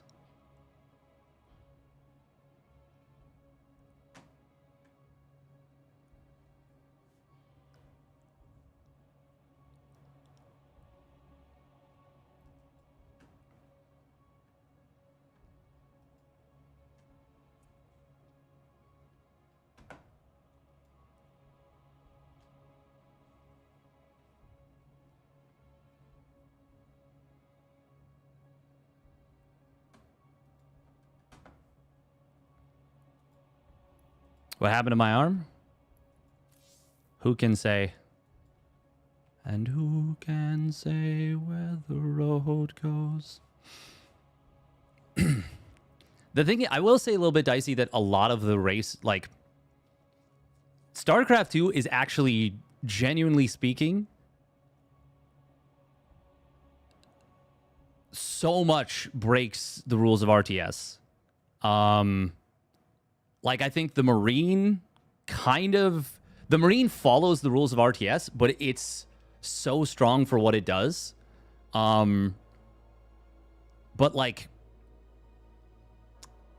yeah, Recall absolutely breaks the rules of RTS. Warp Gate, Nidus Worm, you can argue to a certain extent does, but there's obviously some counterplay around it. I think Liberators and Siege Tanks are both kind of crazy. I think the amount of cloaked units is already pretty nuts. Like, Noah, honestly, we talk about Protoss breaking the rules of RTS, but, like, so much of StarCraft 2 just is so different from RTS. And yeah, no, honestly, Zerg production, exactly. Zerg production is fundamentally unique. It, like, other RTSs don't really have that kind of thing. Even like Warp Prism Pickup kind of already. I mean, that one you can make an argument it doesn't so much because theoretically really good micro should allow you to mitigate damage. Breaking the rules is called game design. 100%. 100%. No, I'm not saying it's a bad thing. I'm saying that people talk about Protoss breaking the rules of RTS, but, like, all the races do. I also think the premise of, like, Drilling Claw Mines or Speed Burrow Lurkers. So both of those are siege units, right? So in theory, they should suffer from being caught out of position, but both Drilling Claw Mines and Speedburrow lurkers. I would actually say mine's more so, because Speedburrow lurkers, when you do catch them unburrowed, that can oftentimes be the difference between like being able to break a position and not. Whereas the Speedburrow mines, it feels like a lot of the times you just burrow and then your opponent is now the one that made the mistake for trying to punish you for being unburrowed. But that can also sometimes be the case with like a lot of lurkers. Oh, Clem is playing Protoss. Whoa.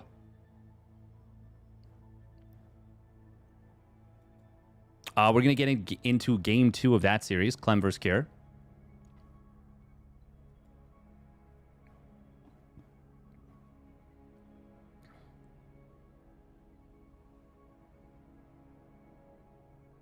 Almost nobody off races at Zerg at high levels. It's not almost no one, it's no one. No one does. Like literally no one.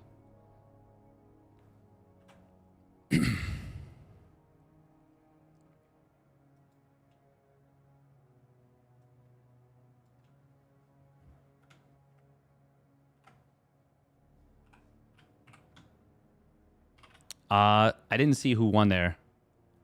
Was it Clem or Cure? It looked like Clem was probably going to hold it.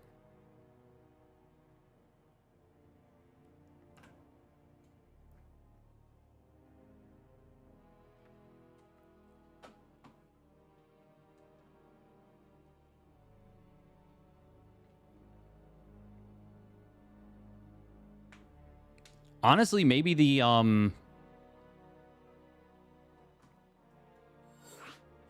maybe the answer is to buff gateways even a little bit more and make Warp Gate a truly late game upgrade.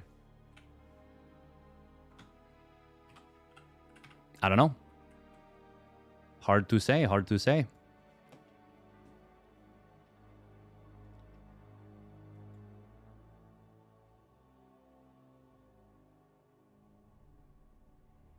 Zerg has the 12 pool into the Roach Den, into 4 Ravager, into Mass Ling. Ah, yes. Ravager.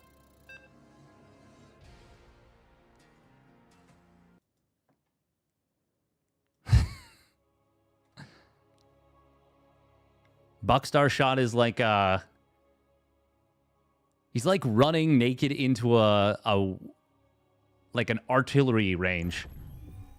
Me, shoot me! It's me! I'm the one you're going to hit!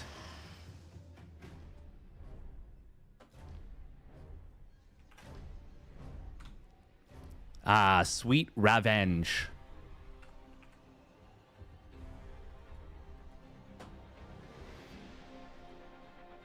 All right, here we go. Spawning down on the bottom right, we join this series in progress. It's Team Liquid's Clem.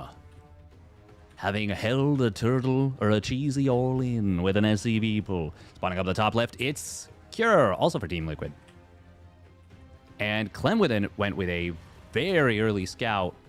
And we are just going to do the lazy thing and put this on follow. God, you show up so early with a fast probe scout? Holy crap. Is there a list of Masters players who should be in GM but for balance? I'd really like to see that. Nice.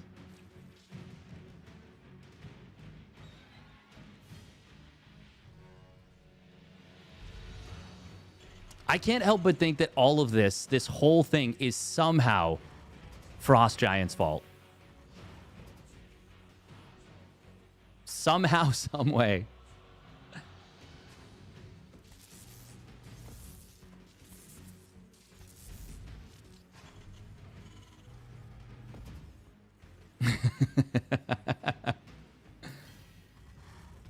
Who has a better story than Tim the Morton?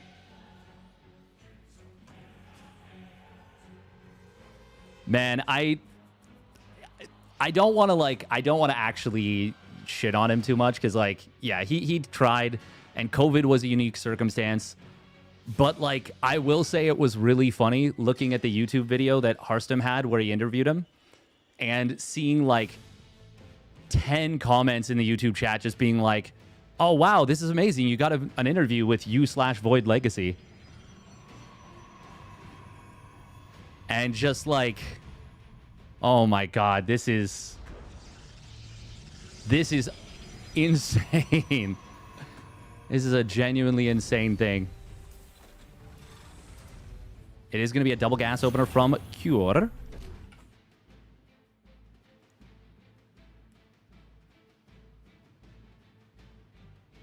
Slightly reduce the warp gate nerf. Well, I think first and foremost, if they're going to go this way, they need to put it on the cyber core. Putting it on the gateway feels crazy. Or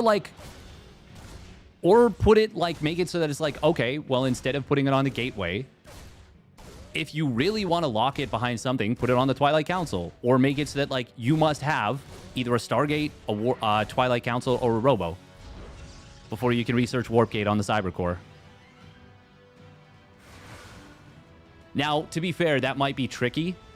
That might be tricky to code. And given how many bugs there are in the current version of the game, that's scary to go for that. Adept does not shade forward. He wants to keep him at home. It is going to be a Twilight Council out of Clem. Cure is going for a one base all in. Or at the very least, a heavily committed one base push. I will say this is the kind of thing that I would hope to see a little bit of a resurgence of.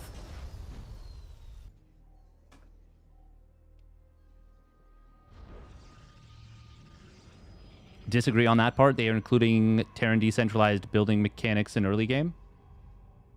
Sorry, what? I don't know what that's in response to. They are including Terran decentralized building mechanics.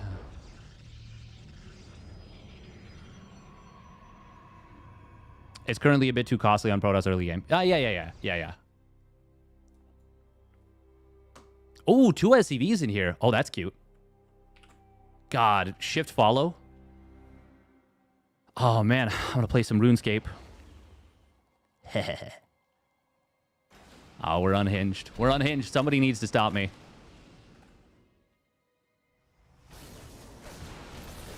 God, this does look so scary right now. Blink is close to completing, but obviously he's not going to be able to build much. Having this battery depowered sucks. Even just one tank is so scary right now. Blink will complete in a moment. It's going to be an Immortal in production. Clem probed so hard. He did not see this coming until it was already on his doorstep. Is Clem dead? He looks dead. He does feel dead. Probes will escape. The thing is, Clem can actually still theoretically win this game, even losing the Nexus. He's going to get the Immortal out. Honestly, a game like StarCraft 2 is always going to be insanely difficult to balance when the three races are so fundamentally different. Oh, having the Robo depowered hurts. We're going to see an attempt to get on top of the Stalkers, blinking in behind. The Immortal! Not able to take down that tank. There was just too much firepower on the front line. Oh, wow, okay. No, Kier's got him, doesn't he? Oh, canceling this gateway this far along is so painful. We're going to see the tank getting taken out. Not canceling, but delaying warp gate. Probes cannot be pulled because there's two Vikings here, so they're just going to get murdered. He'll try, but they will not do jack diddly. Cure. Getting it done. Now, you can make the argument. Clem probed up to 34 right there. Should he have just died? Maybe. It's a one base all in that is ultra dedicated. Clem, even though he eventually made the right choices, he didn't contest this. He didn't slow it down. He didn't prevent it from getting set up. I think you can make a really valid argument that he just should have died to that push, you know?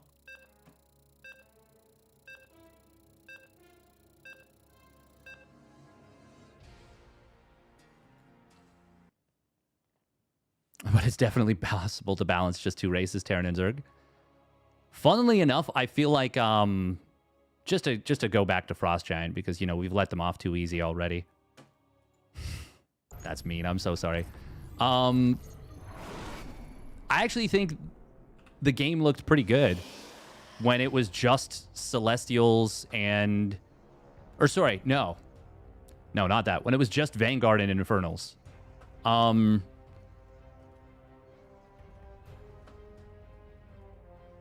It was Celestials, once they introduced them, that the game looked just beyond repair.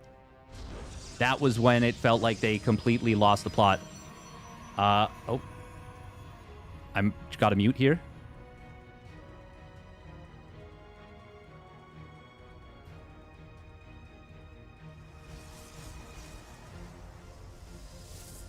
Well, evidently not. I thought it might have been my doctor, but it seems like it might have just been a spam call. Spawning up at the top left, it's Clem for Team Liquid. And his opponent spawning down on the bottom right. It is Team Liquid's Cure. In the blue.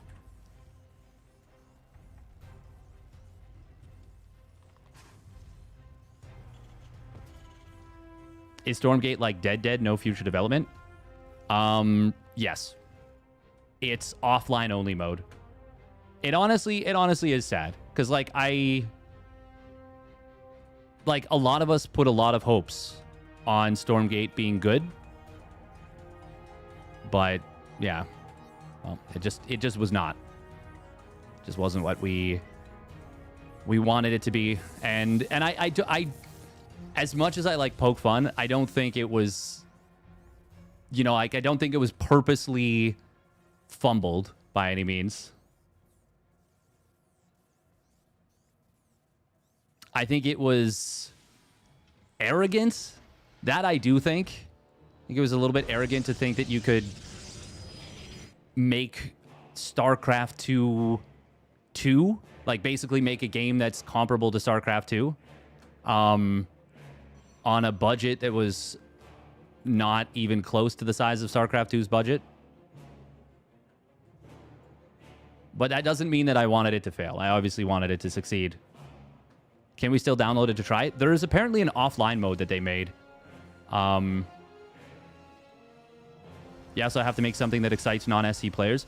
The thing that sucks is that it didn't do either. Is it, by the way, is this a close pylon? Oh, it doesn't matter anymore, does it? Yeah, no, there's no slow and fast warp-ins. Ha! My brain is like hard-coded. Second barracks, by the way, out of Cure. He's going to try and one base all in to victory here.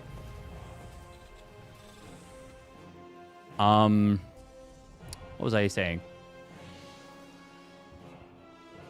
It seems like they split the difference between trying to make Warcraft 3 fans happy and also trying to make StarCraft 2 fans happy, when the reality is they're two very different games that you can't really cross-pollinate.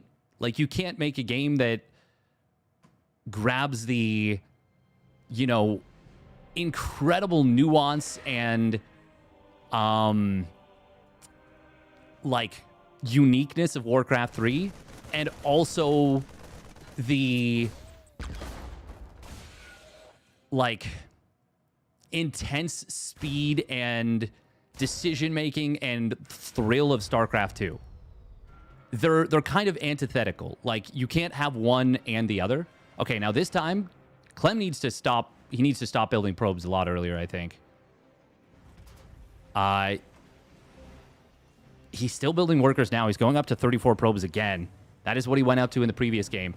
It is going to be another Marine tank push.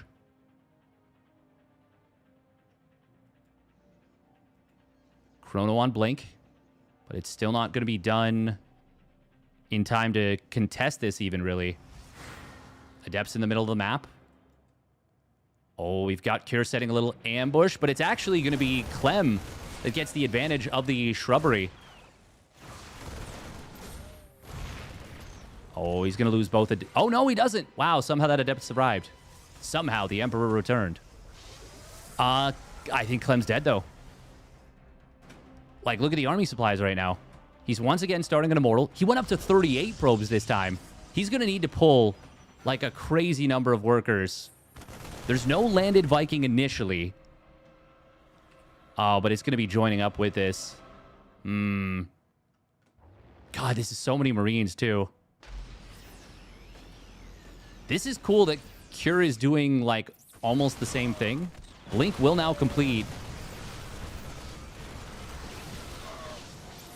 But Cure already has position.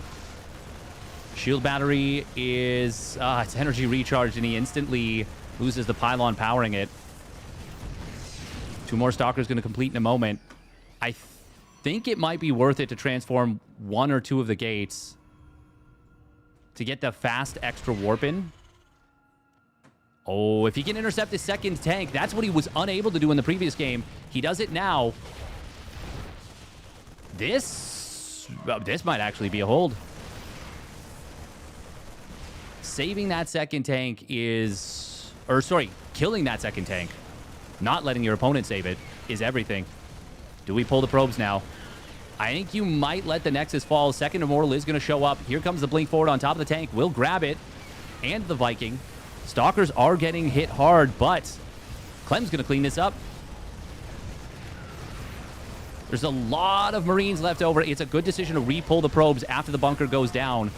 The Immortals don't kill Marines fast, but they will eventually take them out. Clem's held. Clem has held. There is another Viking, another siege tank showing up. These 2 Immortals, they need their barriers and they need shields. Gonna blink. Well, attempt to blink around again. I think this is still a defense, but I keep thinking that, like, warp-ins are available. And the reality is they're not. Third Immortal is going to be hitting the field here very shortly.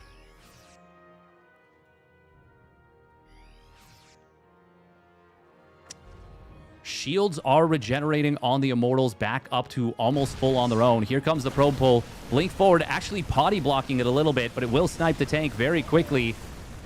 Second tank is going to fall. Even with all the probes die, it still wouldn't be enough for Cure. Clem holds and takes it down. Ayaya. Clap, clap, clap, clap, clap, clap, clap. I'm not going to actually clap my hands. I don't want to end up back in the hospital. Just take away instant warp in from warp prisms instead. That's it. I would be totally down with that. I would be totally down with making it so you can't warp in fast with warp prisms. I think that would actually be such a good change just in general.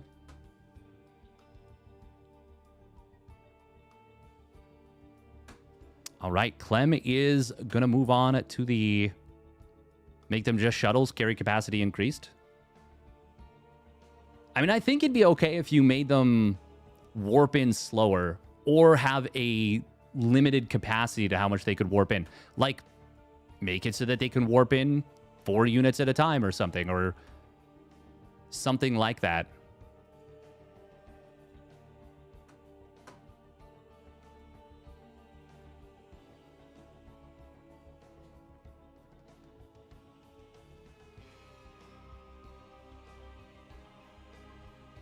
Showtime playing today? He is not.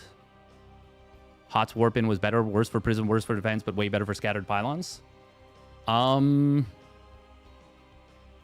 to remember what that was. Oh, Hero and Hero Marine are battling. That'll be really interesting. That has not started yet. Ooh. Okay, we can go Clem Byun, Hero Hero Marine, or Cure Bly. By the way, if you guys are enjoying, if you've got a Prime subby, that would be super duper appreciated. What do we think, chat? Click, quick.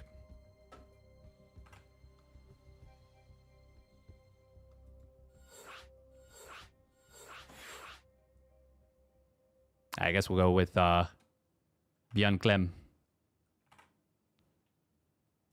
Clem Byun.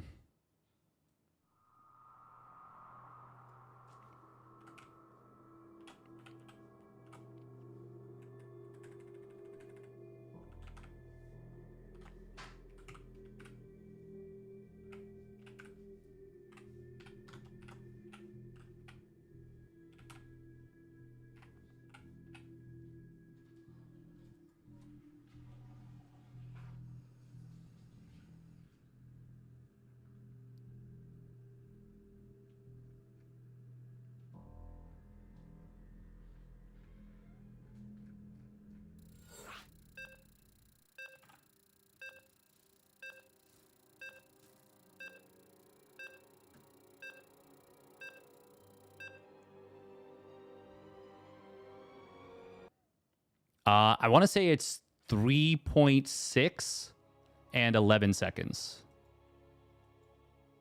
I think. All right, Clem versus Björn. Oh, there it is. Win this best of 3 TVP. PVT.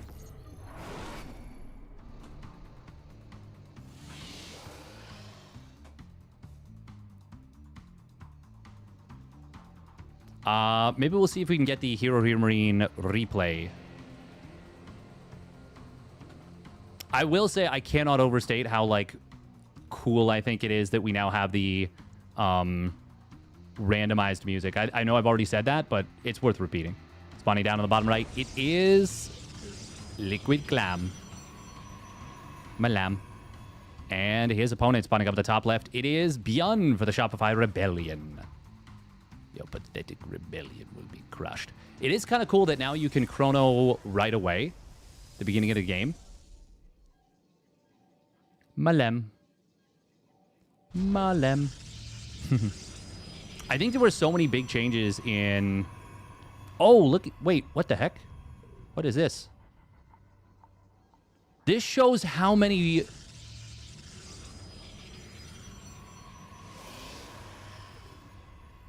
Wait, what does that? What is that showing us? There's the number 1.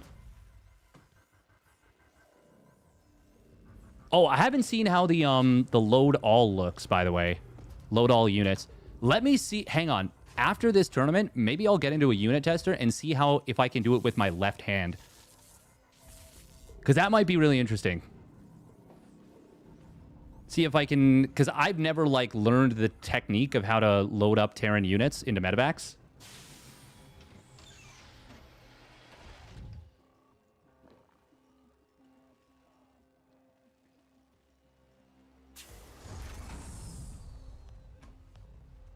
It is going to be Gate Nexus out of Kalem. Hotkeys. What MMR is my left hand? Well, wouldn't you like to know, soldier? I cannot imagine with just the left hand. I would guess it probably starts with a 2.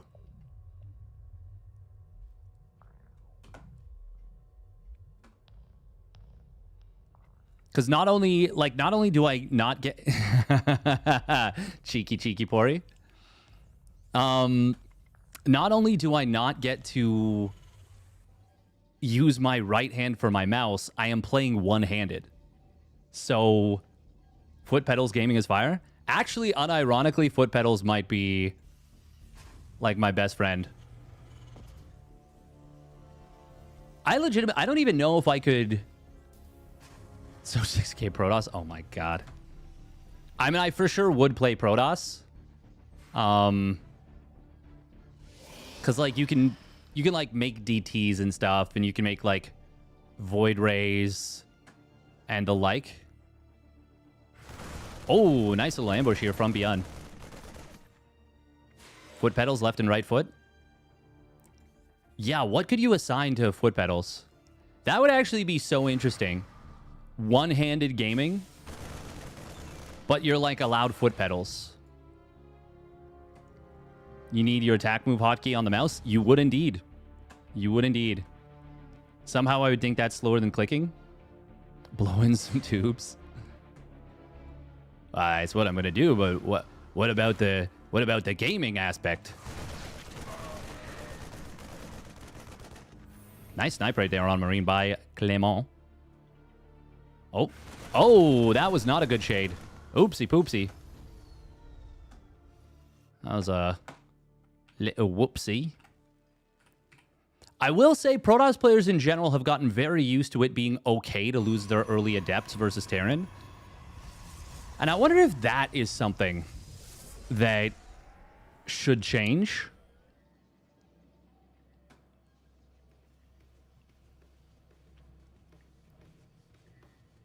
I don't know.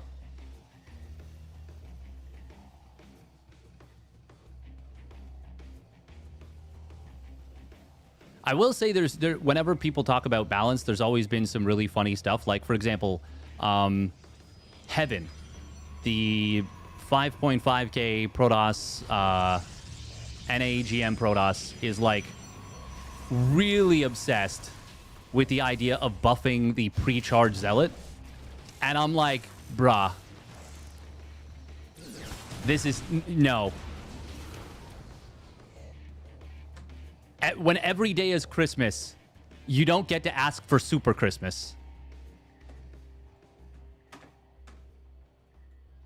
One of the Widow Mines did not fire, but it did reveal itself. You want 60 shield Zealot? Oh, yes, I do. Nice. Oh, probes. Oh! Oh, that last second split. Oh, boy. That was almost like 12 probes, 10 probes. Managed to make it so it was just 3, which is still rough. Nice micro there from Clément. Bien, though. Got a really nice start. 1 petal, select all army. 1 petal is attack move. The thing is, you couldn't actually, without literally cheating, you couldn't make a petal attack move. Because that is 2 commands. So at that point, it's a macro. And you are now cheating. You are now officially cheating. Since it's multiple commands on the same button. Are we going to see an SCV pull with this? This looks so strong. Clem does have Blink.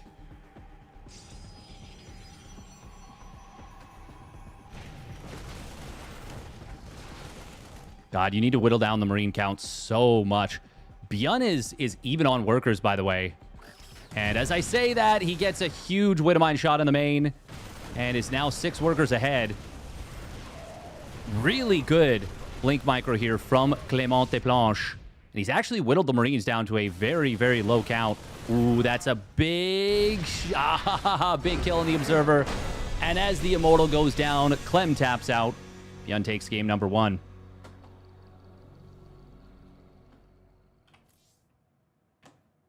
Well done.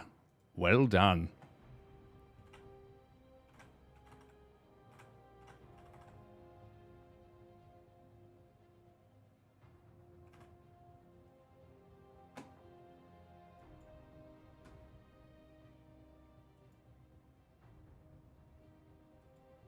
It was, yeah, it was a messy defense for sure. But, like, it ain't easy being cheesy.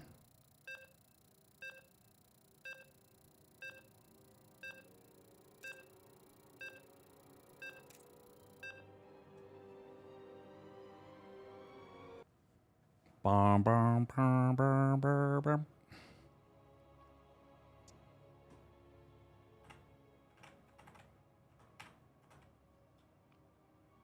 It ain't easy being cheesy.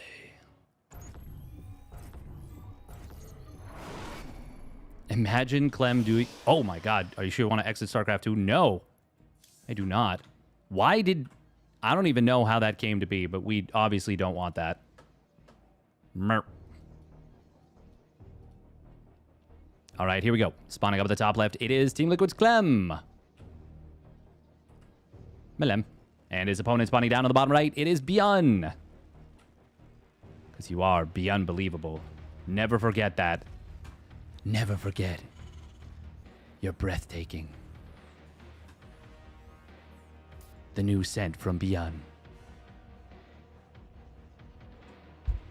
Surely no one is truly bronze.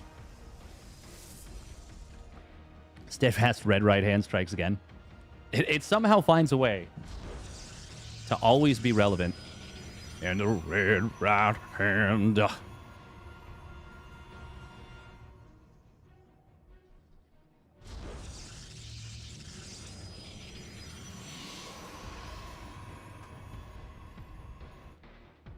I don't know why, but the bronze question just made me think of the like, we are this, but I'm also this. We do exist. And it's like, I have 300 APM.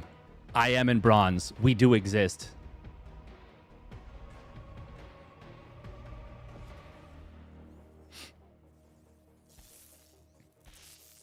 Ultimately, I just want my game to be fun. I want my game to be fun for everybody.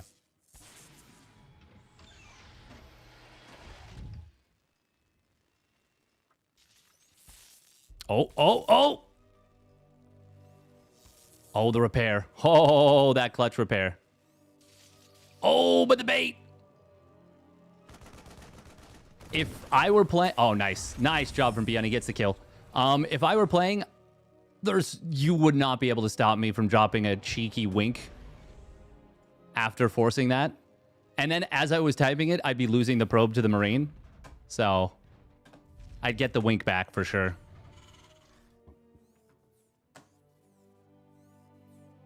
You play SC without a mouse sometimes?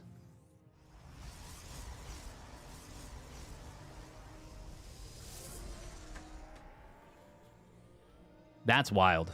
That's genuinely wild.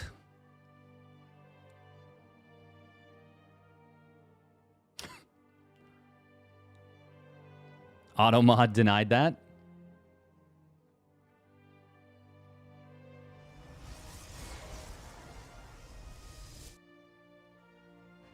Well, too offensive, sorry. I mean, that doesn't really bother me. I think that's no biggie.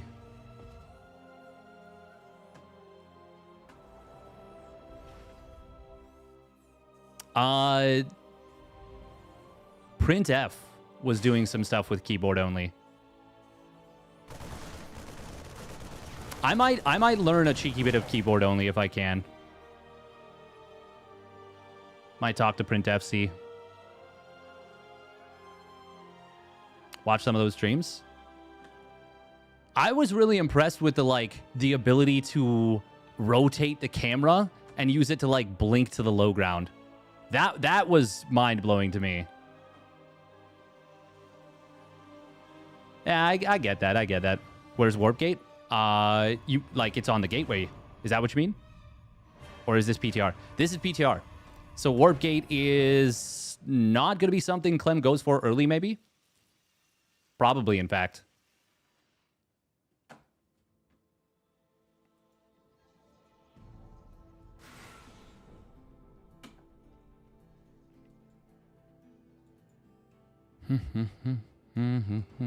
Thought he forgot it? He did not. Perma Diamond will never get beyond. That is okay.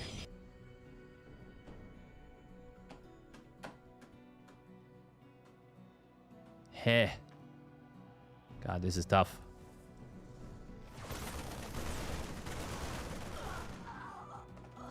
Losing that Adept is painful. There's no shield battery at home. Uh-oh. No blink either. Oh my god, he's going to lose both. Well, he killed the Cyclone, so he actually does save the Backstalker, but this is going to be so much damage. Iron Clem's just dead. I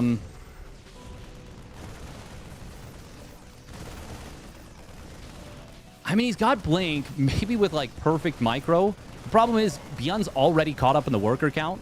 Do we even have a Robo? No, we do not. There's Cloak Banshee well on the way. Yeah.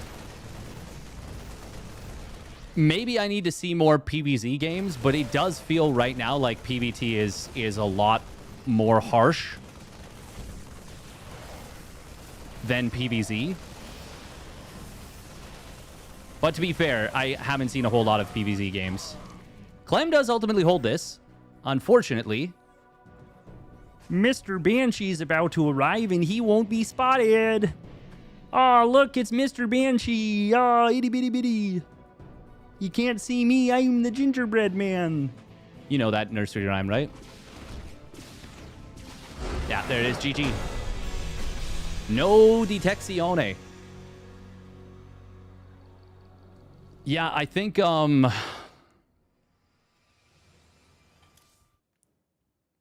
think it's just going to be really tough.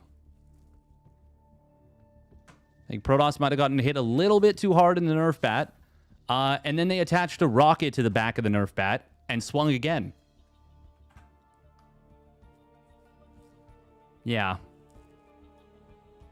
Clem gonna learn Zerg now? That would be really funny for him to learn Zerg for just the PTR.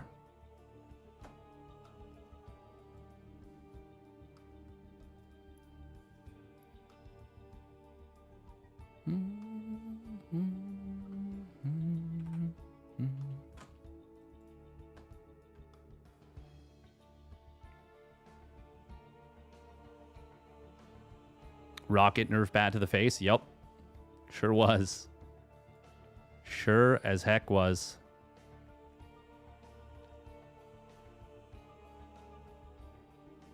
Benchy, benchy, benchy, benchy, benchy, benchy.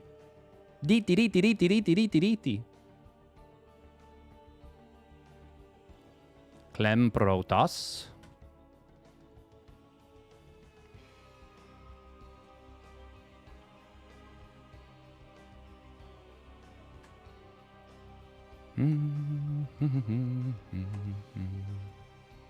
All right, 3 minutes of ads. Mia is so comfy on the couch, guys. She's on her favorite blanket. I really need to get another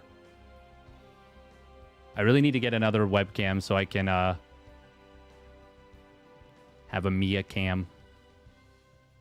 All right, 3 minutes of ads. We'll be back.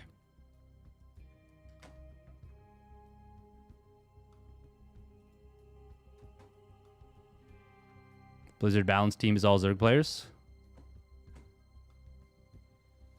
You change background? This is my new place, Draver. Dravery.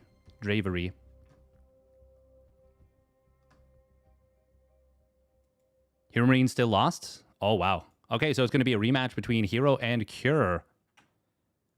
This is going quite quick. But, I mean, to be fair, there's not a ton of players, so makes sense. You have carpal tunnel surgery or what? No. This was for a die punch fracture.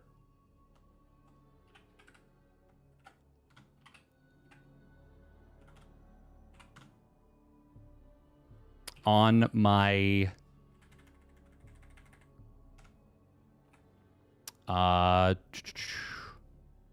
right wrist. Yeah. So basically what happened was I was playing softball, and in the league that I play in, which I really hate this rule now, more so than I did before, and I already was not a big fan. We need a balance patch for this league. So you're not allowed to slide to any of the bases, and you're also not allowed to lead off and steal, which is fine. It's fine. It's slow pitch. That makes sense that you can't lead off or steal.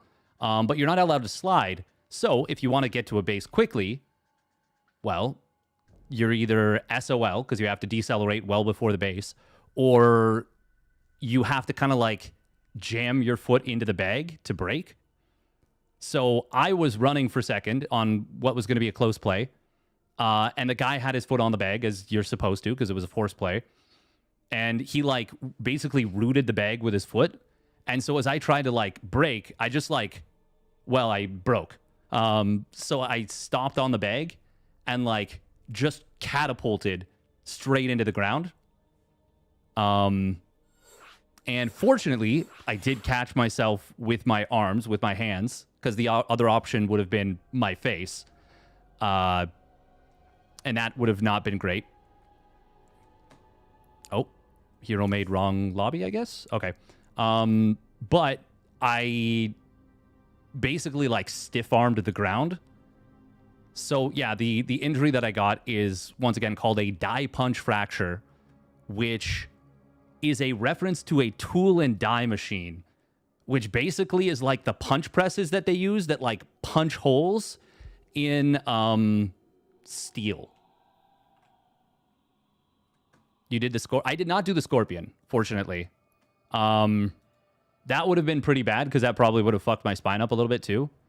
But it also would have meant that the impact was spread out more instead of just these arms. Oh, also, actually, it's mostly healed now. But you can see right here, this is just like...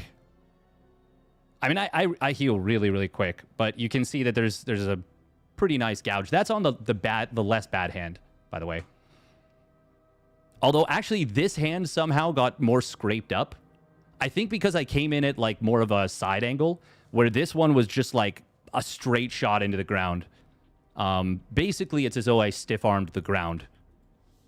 And Earth is, as it turns out, Earth is kind of sturdy. And a fair bit stronger than myself. One of these days, maybe I'll level up to the point where I can punch the Earth, and the Earth takes more damage than me. But we're not there yet.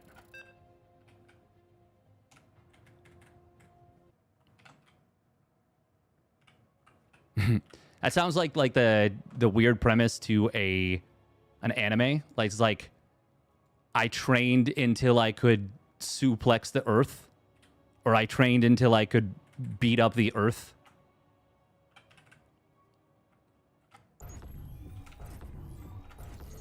Somehow he's in a weird like polycule with his mom and like his sister too. Like it's just a really weird anime. Anime was weird. Did I ever play Final Fantasy VI with a train suplex? No, I didn't. All right, let's get into this here. Cure and Hero. Spawning down in the bottom right, it is Hero. In the red. Having just defeated Hero Marine. And his opponent spawning up the top left, it is Team Liquid's Cure. In the blue. I do look forward to this. Getting to see Hero probe harass like every game versus Terran. Oh.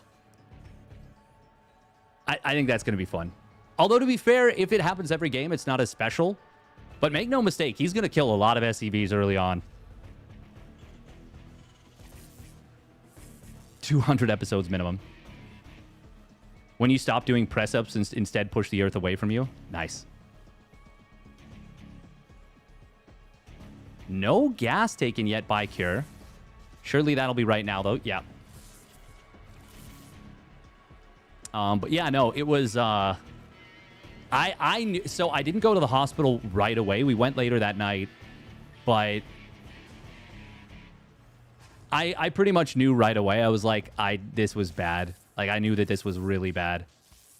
Good job so far from Cure. He is not letting himself get disrupted super badly by this. I mean, there's obviously not a lot going on, but Hero's probe. We've seen many pro players lose a worker to this.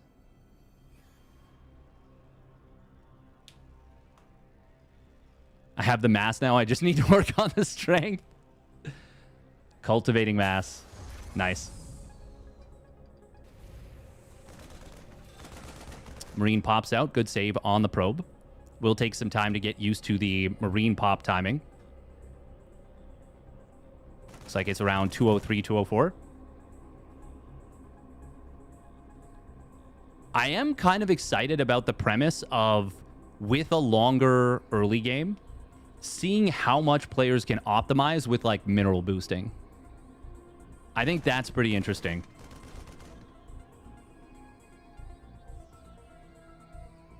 I also wonder what it would be like to instead of changing the starting workers, be like main bases or all bases now only have 6 mineral patches. And natural expansions only have 1 gas. Something like that. Like, I think that would be potentially very interesting.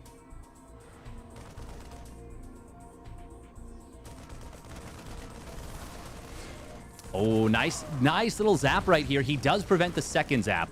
Good job from Cure targeting down the probe, making sure it couldn't get the Marine into 2-shot for adept range. Still, that was pretty nifty from Hero. Next set of Marines, of course, does pop out. And that lets Hero know, okay, no Hellions. Oh, jump in on top of the secondary adept. God, the movement is so jumpy. Cure is going to push across the map here. I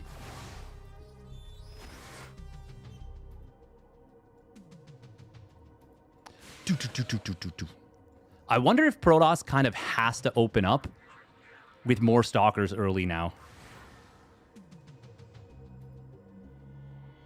Hero floating a fair bit of gas right now. He went very quick robo. And is going to chrono out on Immortal.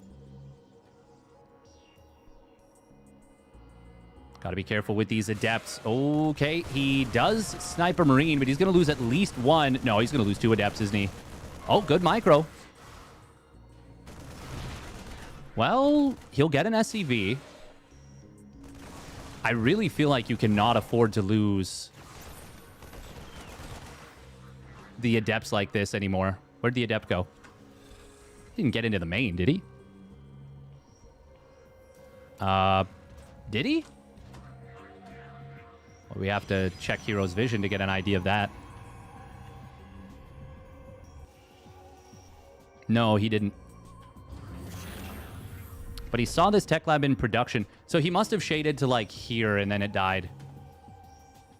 I didn't see where it shaded. Unless it shaded in the Marines in the middle. Doesn't really matter. Ultimately, because it didn't get more than what it was looking for. Oh, sentries. Interesting. Interesting.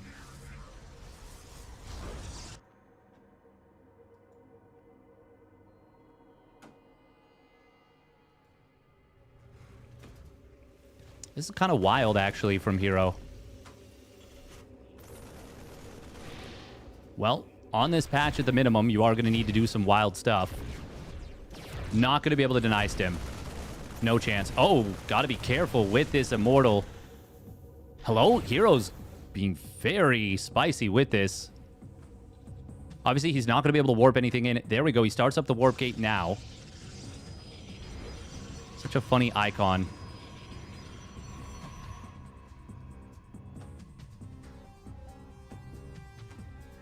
Oh, maybe the...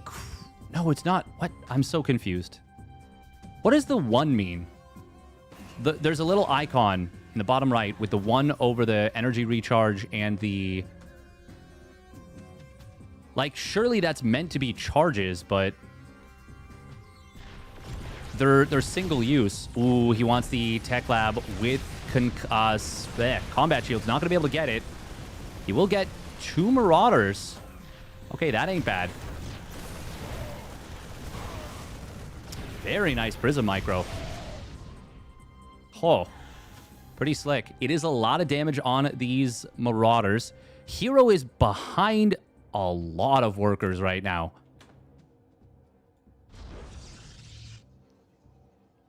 I'm a little bit confused by that. Was I not paying attention and he was cutting like a crazy number of workers here? Ooh, good force fields. Very nice force fields, but the Zealots get cleaned up very quickly. And there's like nothing behind it. Now the stim will expire. He's going to instantly re-stim. That is a very expensive stim. Very nice force fields, keeping a lot of the Marines out of the fight. Immortals are a lot stronger than people realize. And Hero... Oh, baby. God, those were the sickest force fields I've seen in a long time. Oh, the music. The music matching the force fields. Oh. Oh, he wanted to kill that last Marauder. He stuck around a little too long. And this is where the Immortals attack cooldown nerf that it got hit with a while ago. Actually affecting this somewhat significantly. Look at this. We're rallying Zealots.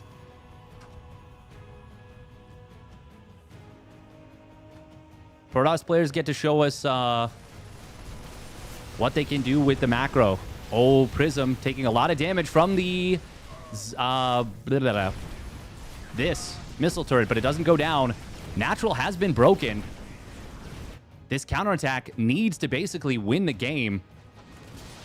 But I don't think it's going to be able to. There's already a decent number of units here. Ooh, depowering 2 of the gates.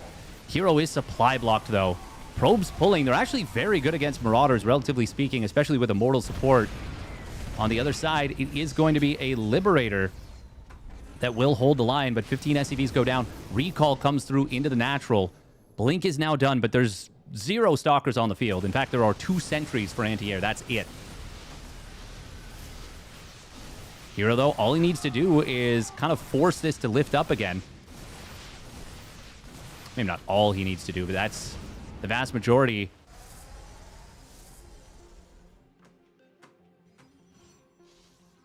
God, it is funny to see Zealots being produced the old-fashioned way. Oh, that Blink Stalker. The one Blink Stalker almost getting the kill there. Is he been using all his chrono on his gateways? It seems that way.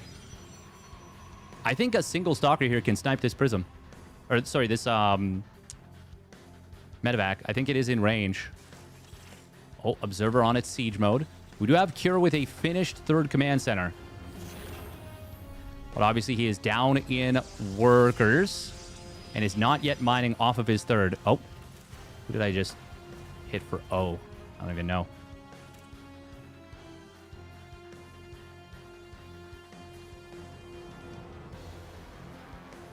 He didn't move right up to the edge, but it looks like he is not able to hit that. Scan does kill this off. Winner of this will face off against Clément in a best of 3.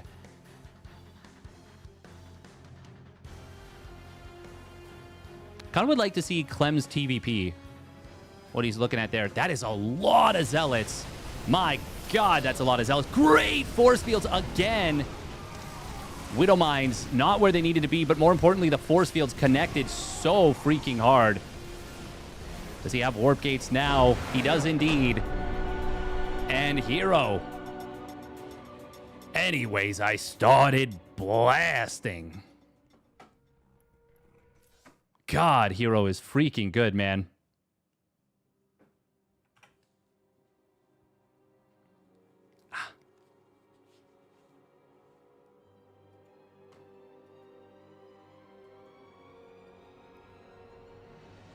Hero doubters, where are they right now? Well, they're in shambles.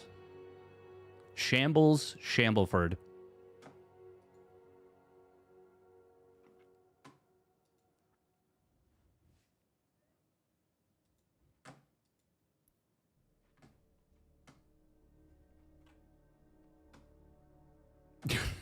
Damn, Joseph. Damn.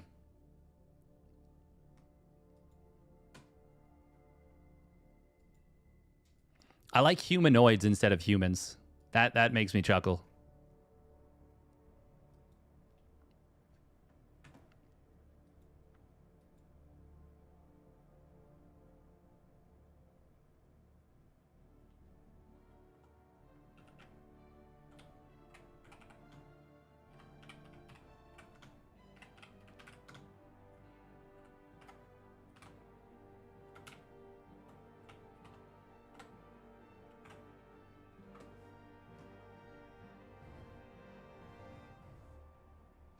All the zealots died to mines. Mines would have been a lot better if they had been better positioned there.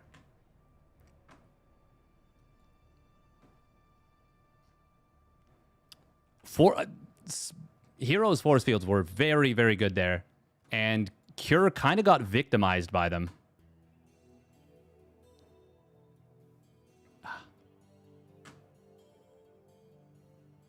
That adept was one day away from retirement.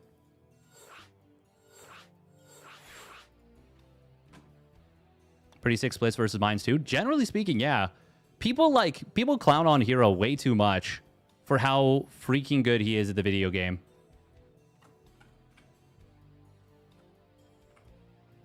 Like, obviously the mistakes he makes are... Sometimes they look rough. But, like... So often he just looks... just unreal good.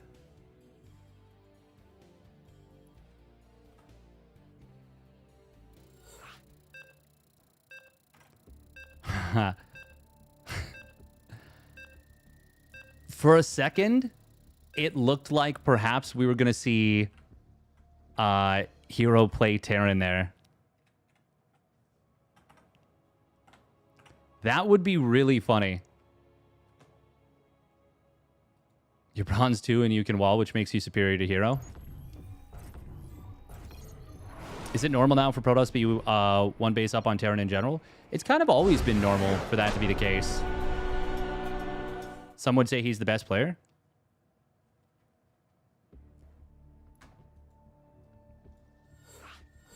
He is definitely one of the best players, for sure.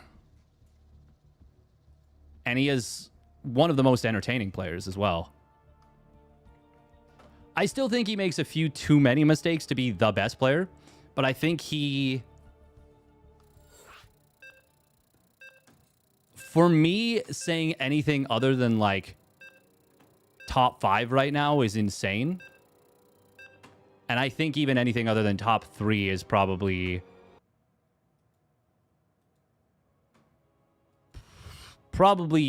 underrating him.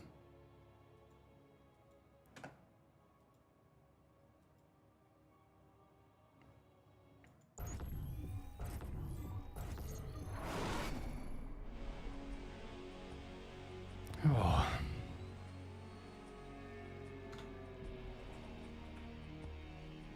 All right, here we go. Game numero uno. Spawning down on the bottom left, it is Team Liquid's Clem. Melem. And his opponent spawning up at the top right, it's Hero. In the blue. You don't think he's better than Clem or Serral, though? I don't know if I feel like he's better than Clem. He's definitely had Clem's number in a huge way in recent history. And taking a game off Classic with his Terran, even though it was Classic, like, kind of underestimating him, I think a little bit, like, I mean, at that point, if I'm Classic, I'm retiring. You know, like, I'm done. I'm like, yep, I'm cooked. I'm completely washed. Or it was a conspiracy to be like, for the, what's the term we use? For the agenda. It was for the agenda.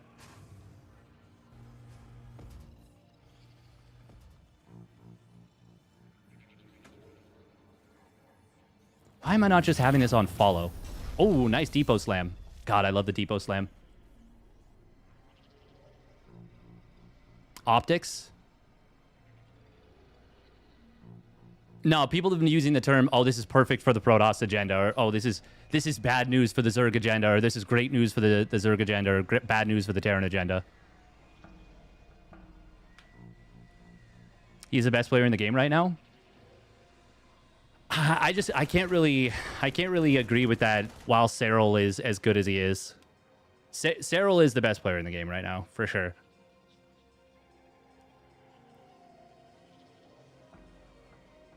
Although Hero beating him 3-0 at the offline Thunderfire, like, you can make an argument that gives him the edge.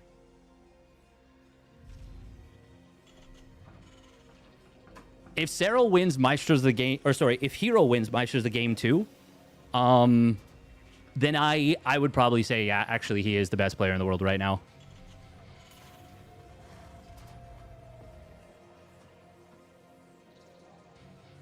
Serral recently beat him in Maestros though. Exactly. If Hero had won that one, then I would say probably you give the edge to Hero. Hero is unbelievably adaptable. But, like, even the game where Hero completely bamboozled Serral, Serral still made it close, and then the other games were not. They were not close. Like, well, yeah, they didn't feel close. They felt like Serral outclassed him, which hasn't happened in a very, very long time. Like, it feels like every time you think Serral's been... Oh, wow, the probes. Hello. Hello. Probes with like 7 range there. Crazy. Still, he got 2 probe kills and forced a lot of lost mining time. But Adepts on the other side of the map are being a nuisance. Damn, I can't actually believe he killed that Reaper. That looked like it was so far away from the probes. But like all of them had their shots go off. Will Maestros the game change if patch hits? If they release the patch before Maestros the game concludes, I will be furious. That would be so bad if they did that. It would be unbelievably unfair. Hero going crazy with the Adepts, and he is going to get an early Prism. Clem did scout the Robo. Serral feels like a comic villain that can never be defeated by the same strategy twice. Kind of does feel that way, doesn't it? And like, it feels like when you do beat him, he will figure out how you did it and punish you for it the next time. Like, he is legitimately going to punish you for beating him. This is actually really slick. Can you kill the Widowmine before it burrows? No, but you can bait out the shot and save the Adept, which is exactly what he does. Kills the mine anyways. Oh, the Prism Micro. Very slick. A lot of these are low on shields, though. Wow, he still drops the one lowest HP Adept out first, and it does survive. God, this is actually causing such a ruckus. He just turns around. SCVs have lost so much mining time. Clem is still ahead in workers, though. Oh, and now all the Adepts going to get cleaned up. Immortal is going to pump its DPS into an empty bunker, which will be repaired. Behind this, it's Stargate. Hero is playing so creatively to try and deal with the nerf to Warp Gate. You'd be mad if they didn't? June 27th is too long? Hard disagree on that. This patch needs so long to cook, in my opinion. It needs an insane amount of time to cook. Immortal's going to be able to drop here. He does not want to lose the Prism. Oh, good job from Hero. He's keeping the Prism almost alive. Just barely wasn't able to keep it alive. Still, he chases this down. Would have been really nice to keep that alive. Second Stargate. Wow. We're going to go Phoenix Colossus. Right? It has to be. With range? Or is it just going to be Phoenix Immortal? Third Nexus should be the next expenditure of cash. Big one. Oh, Hellion looking for the third Nexus. And it's going to see a very late third Nexus. The fact that this one Marine survived is kind of nice. Clem... Oh, he is fast enough or far enough in to see this.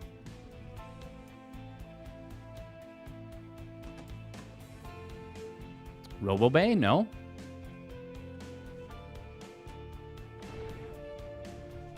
What is he spending his cash on? Or his gas, specifically? A third Stargate. Oh my god, the scan. Well. Okay. Oops.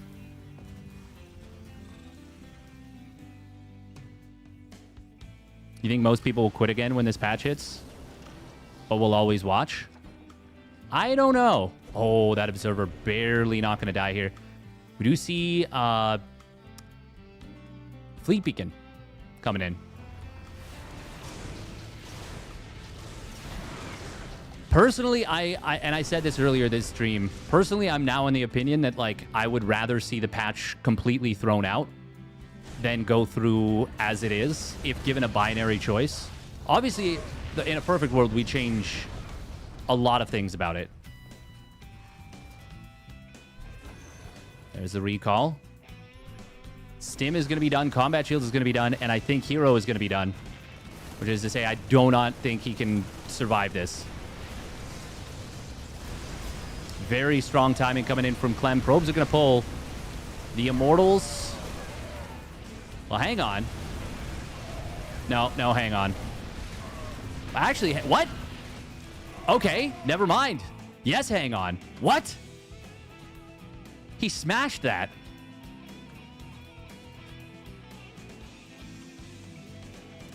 All right. Immortals, good units.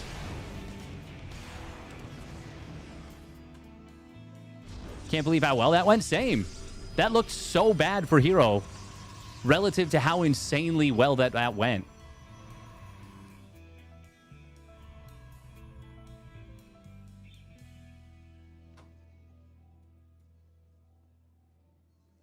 Carriers being produced here. Vikings, of course, can micro very well against this. This is a big problem for Hero. +1 air weapon's going to complete in a moment. It's not done as the carrier pops out. There we go. There's the +1 weapons now. But the carriers are going to fall. Meanwhile, Probe's getting massacred on the other side. Oh. Please on me, please on me, please on me, please on me. Oh, Pommy, sorry.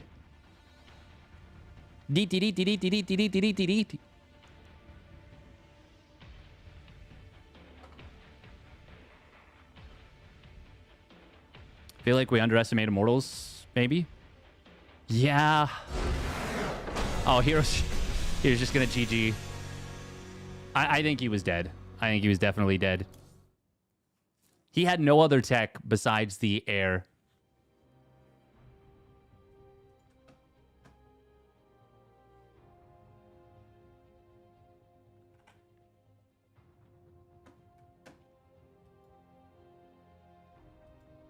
Bum, bum, bum, bum.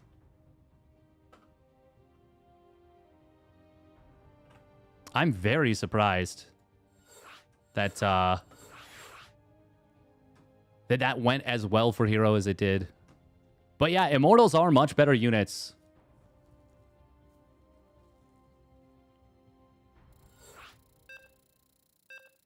Oh. You believe that they play a standard game, no one can defeat Clem? At the pro level, so Fiant was telling me this a long time ago. At the pro level, no one plays standard. And I think that's kind of true to a certain extent. There's a knowledge of what standard is, obviously. They know it very well. But it's almost non-existent in a real sense. All right, here we go. Spawning up at the top left. It is Team Liquid's Clem. Belem. And his opponent spawning down on the bottom right. It is Hero in the blue.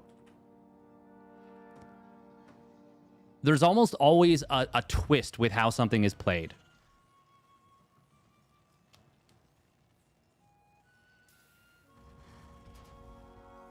Yeah, that's an opener. That's an opener, but it's... And Clem probably is the closest player to playing pure standard.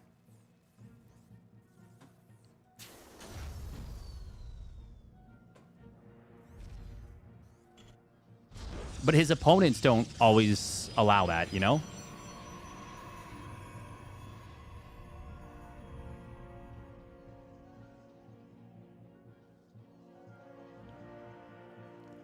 Cyril usually also plays air quote standard. Similarly, yes. But he was the one before Clem that was playing the most pure standard play.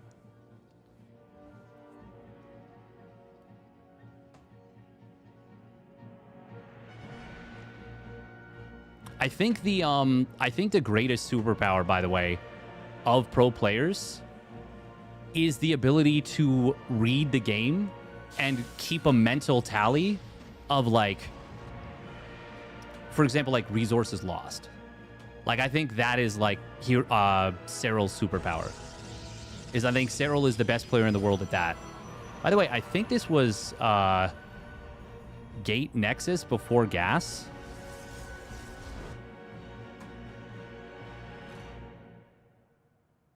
Trying to line this up. Yeah, it was. Neat. Neat. Something that's been tinkered with a little bit in the history of StarCraft 2. Why isn't Cyril playing PTR? He might be, but he's... I mean, his focus is going to be on the big money tournaments. For example, Maestro's the Game 2, which is played on regular patch. Clem does open up Marine Reactor. Cyril mixes it up a lot in best of 5s and best of 7s. 100%. Ever since Atlanta, it's not been the same. Yes, that was the turning of the tide. I feel so privileged to, like, to have been able to cast such a, like, historical series, and specifically that one game. That one game I will remember forever. Because that was game 3 of the series. The score was 1-1. That was just such a like big moment in their personal history between Cyril and Clem. And from that moment on, Clem went on an insane tear. And that eventually led to him winning the world championship at EWC. That was his first offline tournament win, by the way, at Atlanta. That was such a special moment. That was so cool. Alcyone. Yep, that's the one. That Alcyone game is probably... That's probably like a top 10 greatest game of all time in StarCraft 2's history.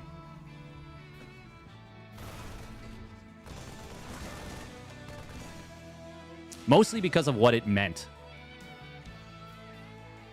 None of it would have happened if it weren't for old Steadfast. Yep, that's me. I definitely was the one that made that happen.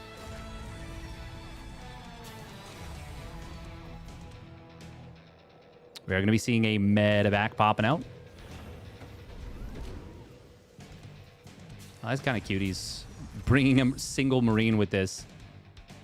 Marine medevac Cyclone. There's a shield battery at the natural. Does he have energy recharge? No, I believe it's on cooldown right now. I think. Oh. Uh-oh. Oh my god. Game paused.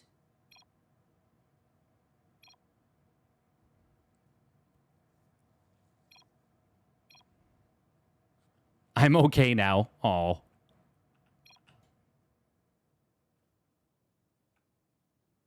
Please leave is so sad. This game I don't know.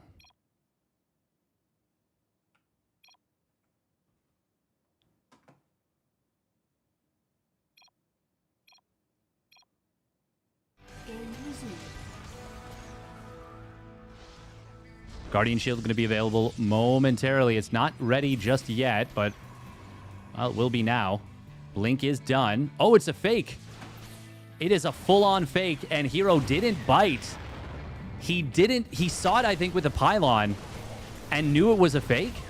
That is actually kind of sick. Game paused. Oh. Hello?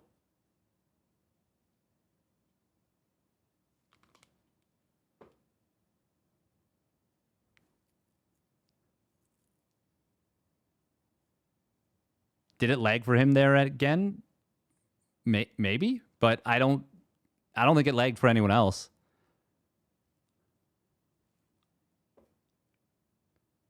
It's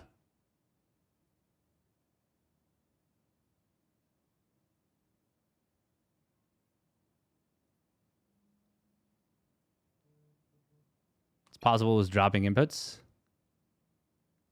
I have no idea.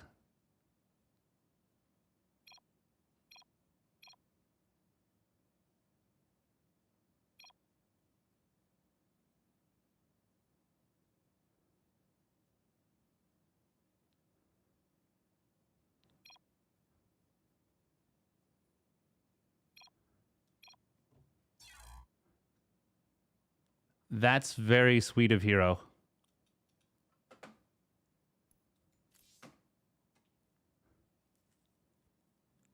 I wonder if he did mean to drop in the main.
I don't know if we're supposed to invite Pomi. Poor Pomi.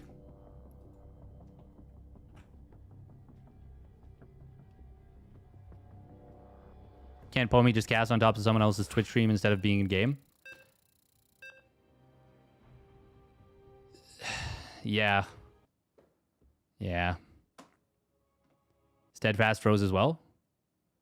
I don't think that was me though that was doing. Everyone was freezing. I'm pretty sure.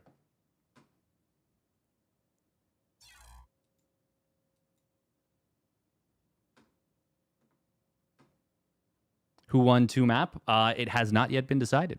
It is currently being replayed from replay, resumed from replay.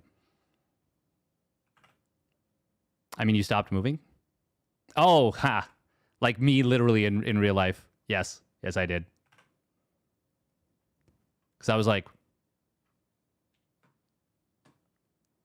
poor Pomi. Aw.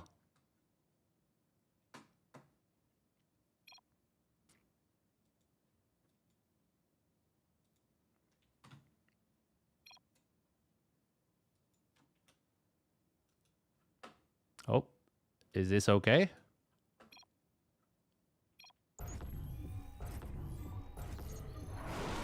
I'm not sure if he meant to load up the medevac or not. Oh, I guess he really wanted to save the medevac. Okay. I think Hero's going to chase it down anyways. Maybe? We will see. He is going across the map here. I believe it is 4 gates. Yeah, 4 gates, and he's getting Warp Gate. Blink is done. Hero is up 6 workers. Oh, this is going to be a nice blink into the main base. He's going to be able to insta-deny Stim.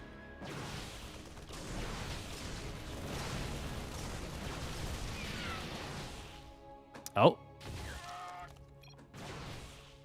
Game paused. New phone, who dat? Maybe PTR lag? Maybe. Do you think that 2v2 was unfair for the Koreans because of the language barrier? No. I think like the Europeans also had the same situation. 100,000 K ping. My ping shows 16.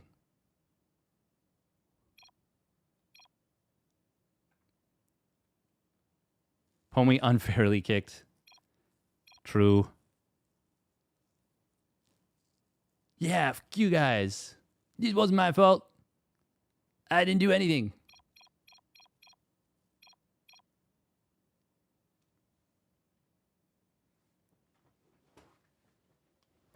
Justice for Pomi. Oh, my arm. Oh, my God.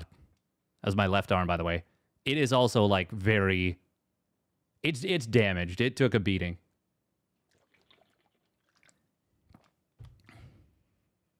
The doctor said it was just sprains. Oh. Bonjour, bonjour. Accent aigu. Every time I heard comms, I was impressed by Koreans' English. Yeah. Exactly. Can we resume from replay so that Pomi can be with? I don't know why. That's so funny to me, Taylor before. The, like, angry eyebrows. 300 now. Damn.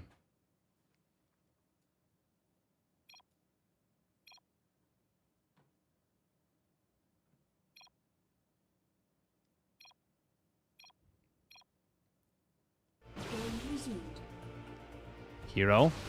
And go hunting. He has not yet lost a unit this game.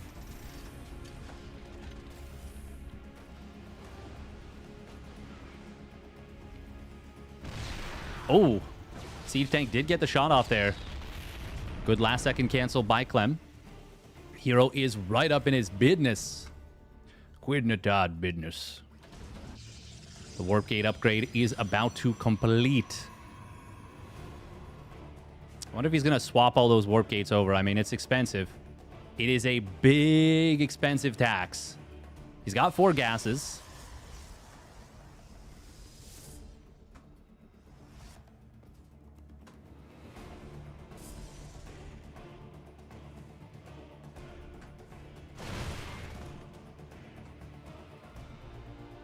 Robo-Wake coming through, so not going to transform some just yet. He's got the cash to transform 4 Warp Gates. Well, technically to transform 5.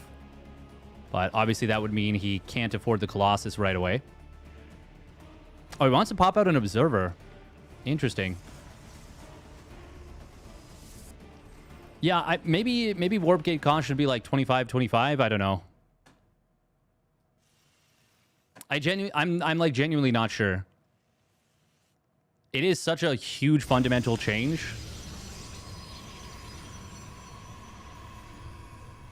If Hero can beat Clem on PTR, Clem should retire. Damn.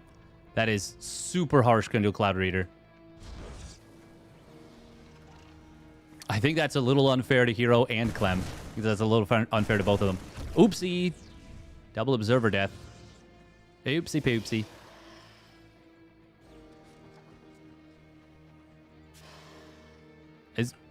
Where is Hero's army? Oh, listen to that guitar riff.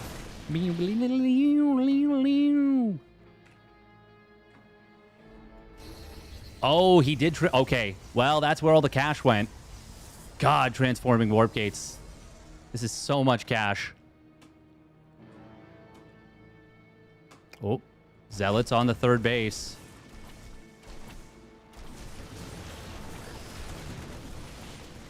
Here comes the attack. There is not a whole lot at home for Hero. Siege tanks not actually blasting the sentries. I thought they were going to kill them right out the gate. Wood of Mine does get dealt with relatively easily. Charge lots charging in. Extended Thermal Lance moments away from completing, as is Concussive Shells. Zealous coming back home. Oh, there's a Blink Forward. He snipes a Medevac instead of going after the tanks. That's a misclick and a half right there. He's going to lose one Colossus. Second one in trouble. It will go down, but it gets a big swipe as it is dying. I don't think that's enough, though. Hero lost so much. Both Colossus falling. All 3 sentries. He didn't lose a crazy number of probes, but he lost a good number.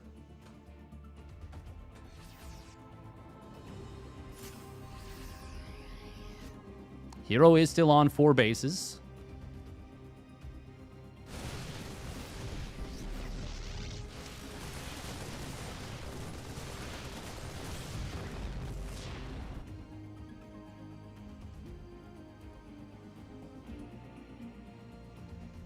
That was Hero's signature blink. Everything went fine until he morphed those Warp Gates. Actually, yes. It is such a hefty cost. Oh. But here comes the benefit, potentially. Nope, not yet. Viking's going to be able to kill this Prism. Unless he doesn't... No, he's going to be able to chase this. Oh, or not. Okay. Wow, the Prism actually escapes. That's a huge oopsie from Clem. Pylon will have fast warp, by the way. This actually now comes to the part of the game that's pretty unpleasant, I think, for the Terran. Hero is up an upgrade. Clem was very late to start his +1 armor. Oh, Widow Mines. Singular, I should say. What's the unit count? There's only 5 Vikings. Hero has rebuilt 2 Colossus. Do you have another one about to pop? Yeah, pretty soon. Vikings, they get sniped very quickly. 2 of them going down. Zealots warp in slightly faster than before, actually, into these fights. Ever so slight, but it's not nothing. Oh, and that Prism from earlier. It's a menace. But it is going to get cleaned up for sure this time.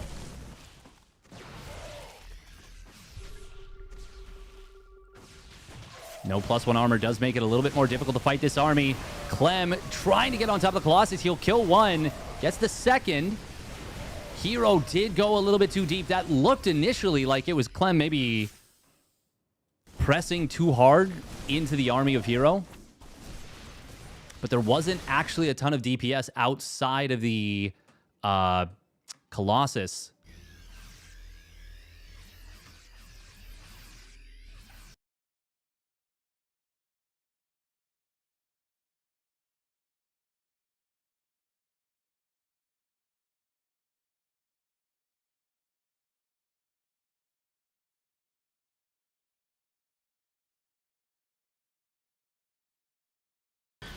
I'll agree with. Maybe he does feel like he needs more gateways. I mean, once you spent the warp or paid the warp gate tax. Oh.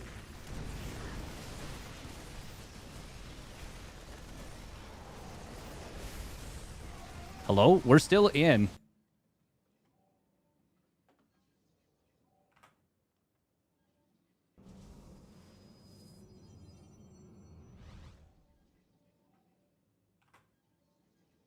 It's saying no dropped frames for me.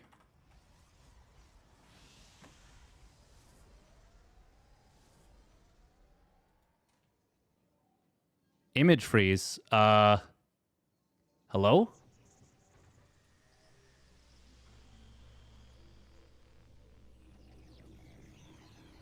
I am very confused. What the hell? Still frozen. Yeah, I don't understand why.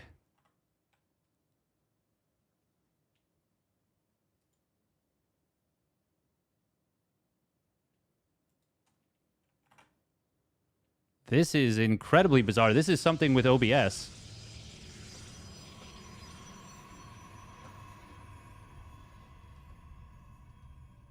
StarCraft 2 is still functioning. The audio is still functioning.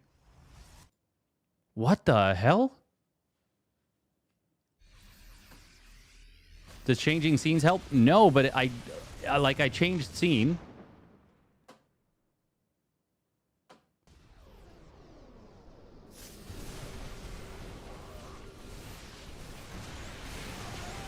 Ah. This is so frustrating. Why is this happening?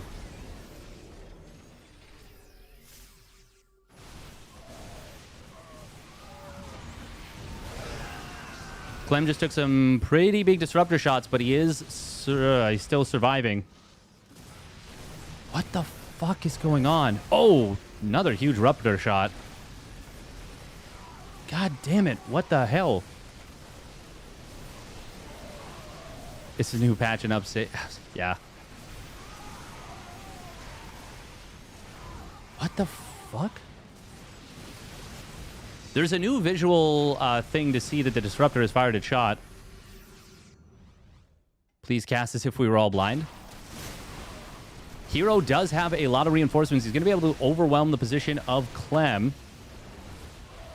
Zealots and Stalkers warping in. He's up to now 14 fully transformed warp gates. Clem is getting routed. Hero's on 99 probes. Clem, I think, is being broken here.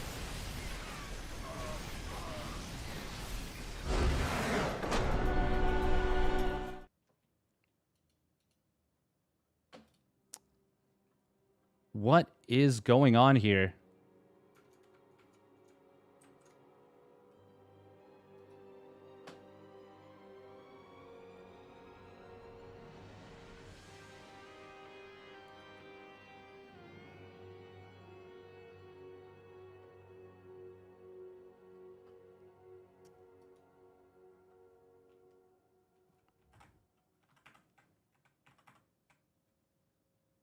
It's just frozen.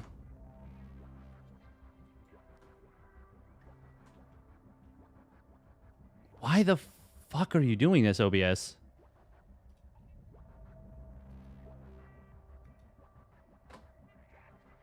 OBS has not crashed.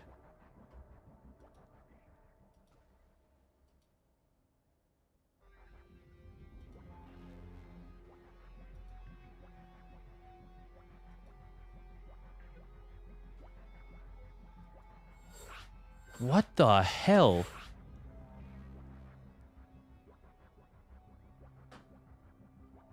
Why is the audio working?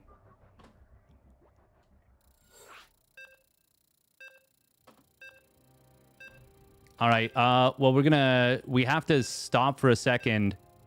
We're gonna try and restart the stream, I guess. I don't know what else I can do.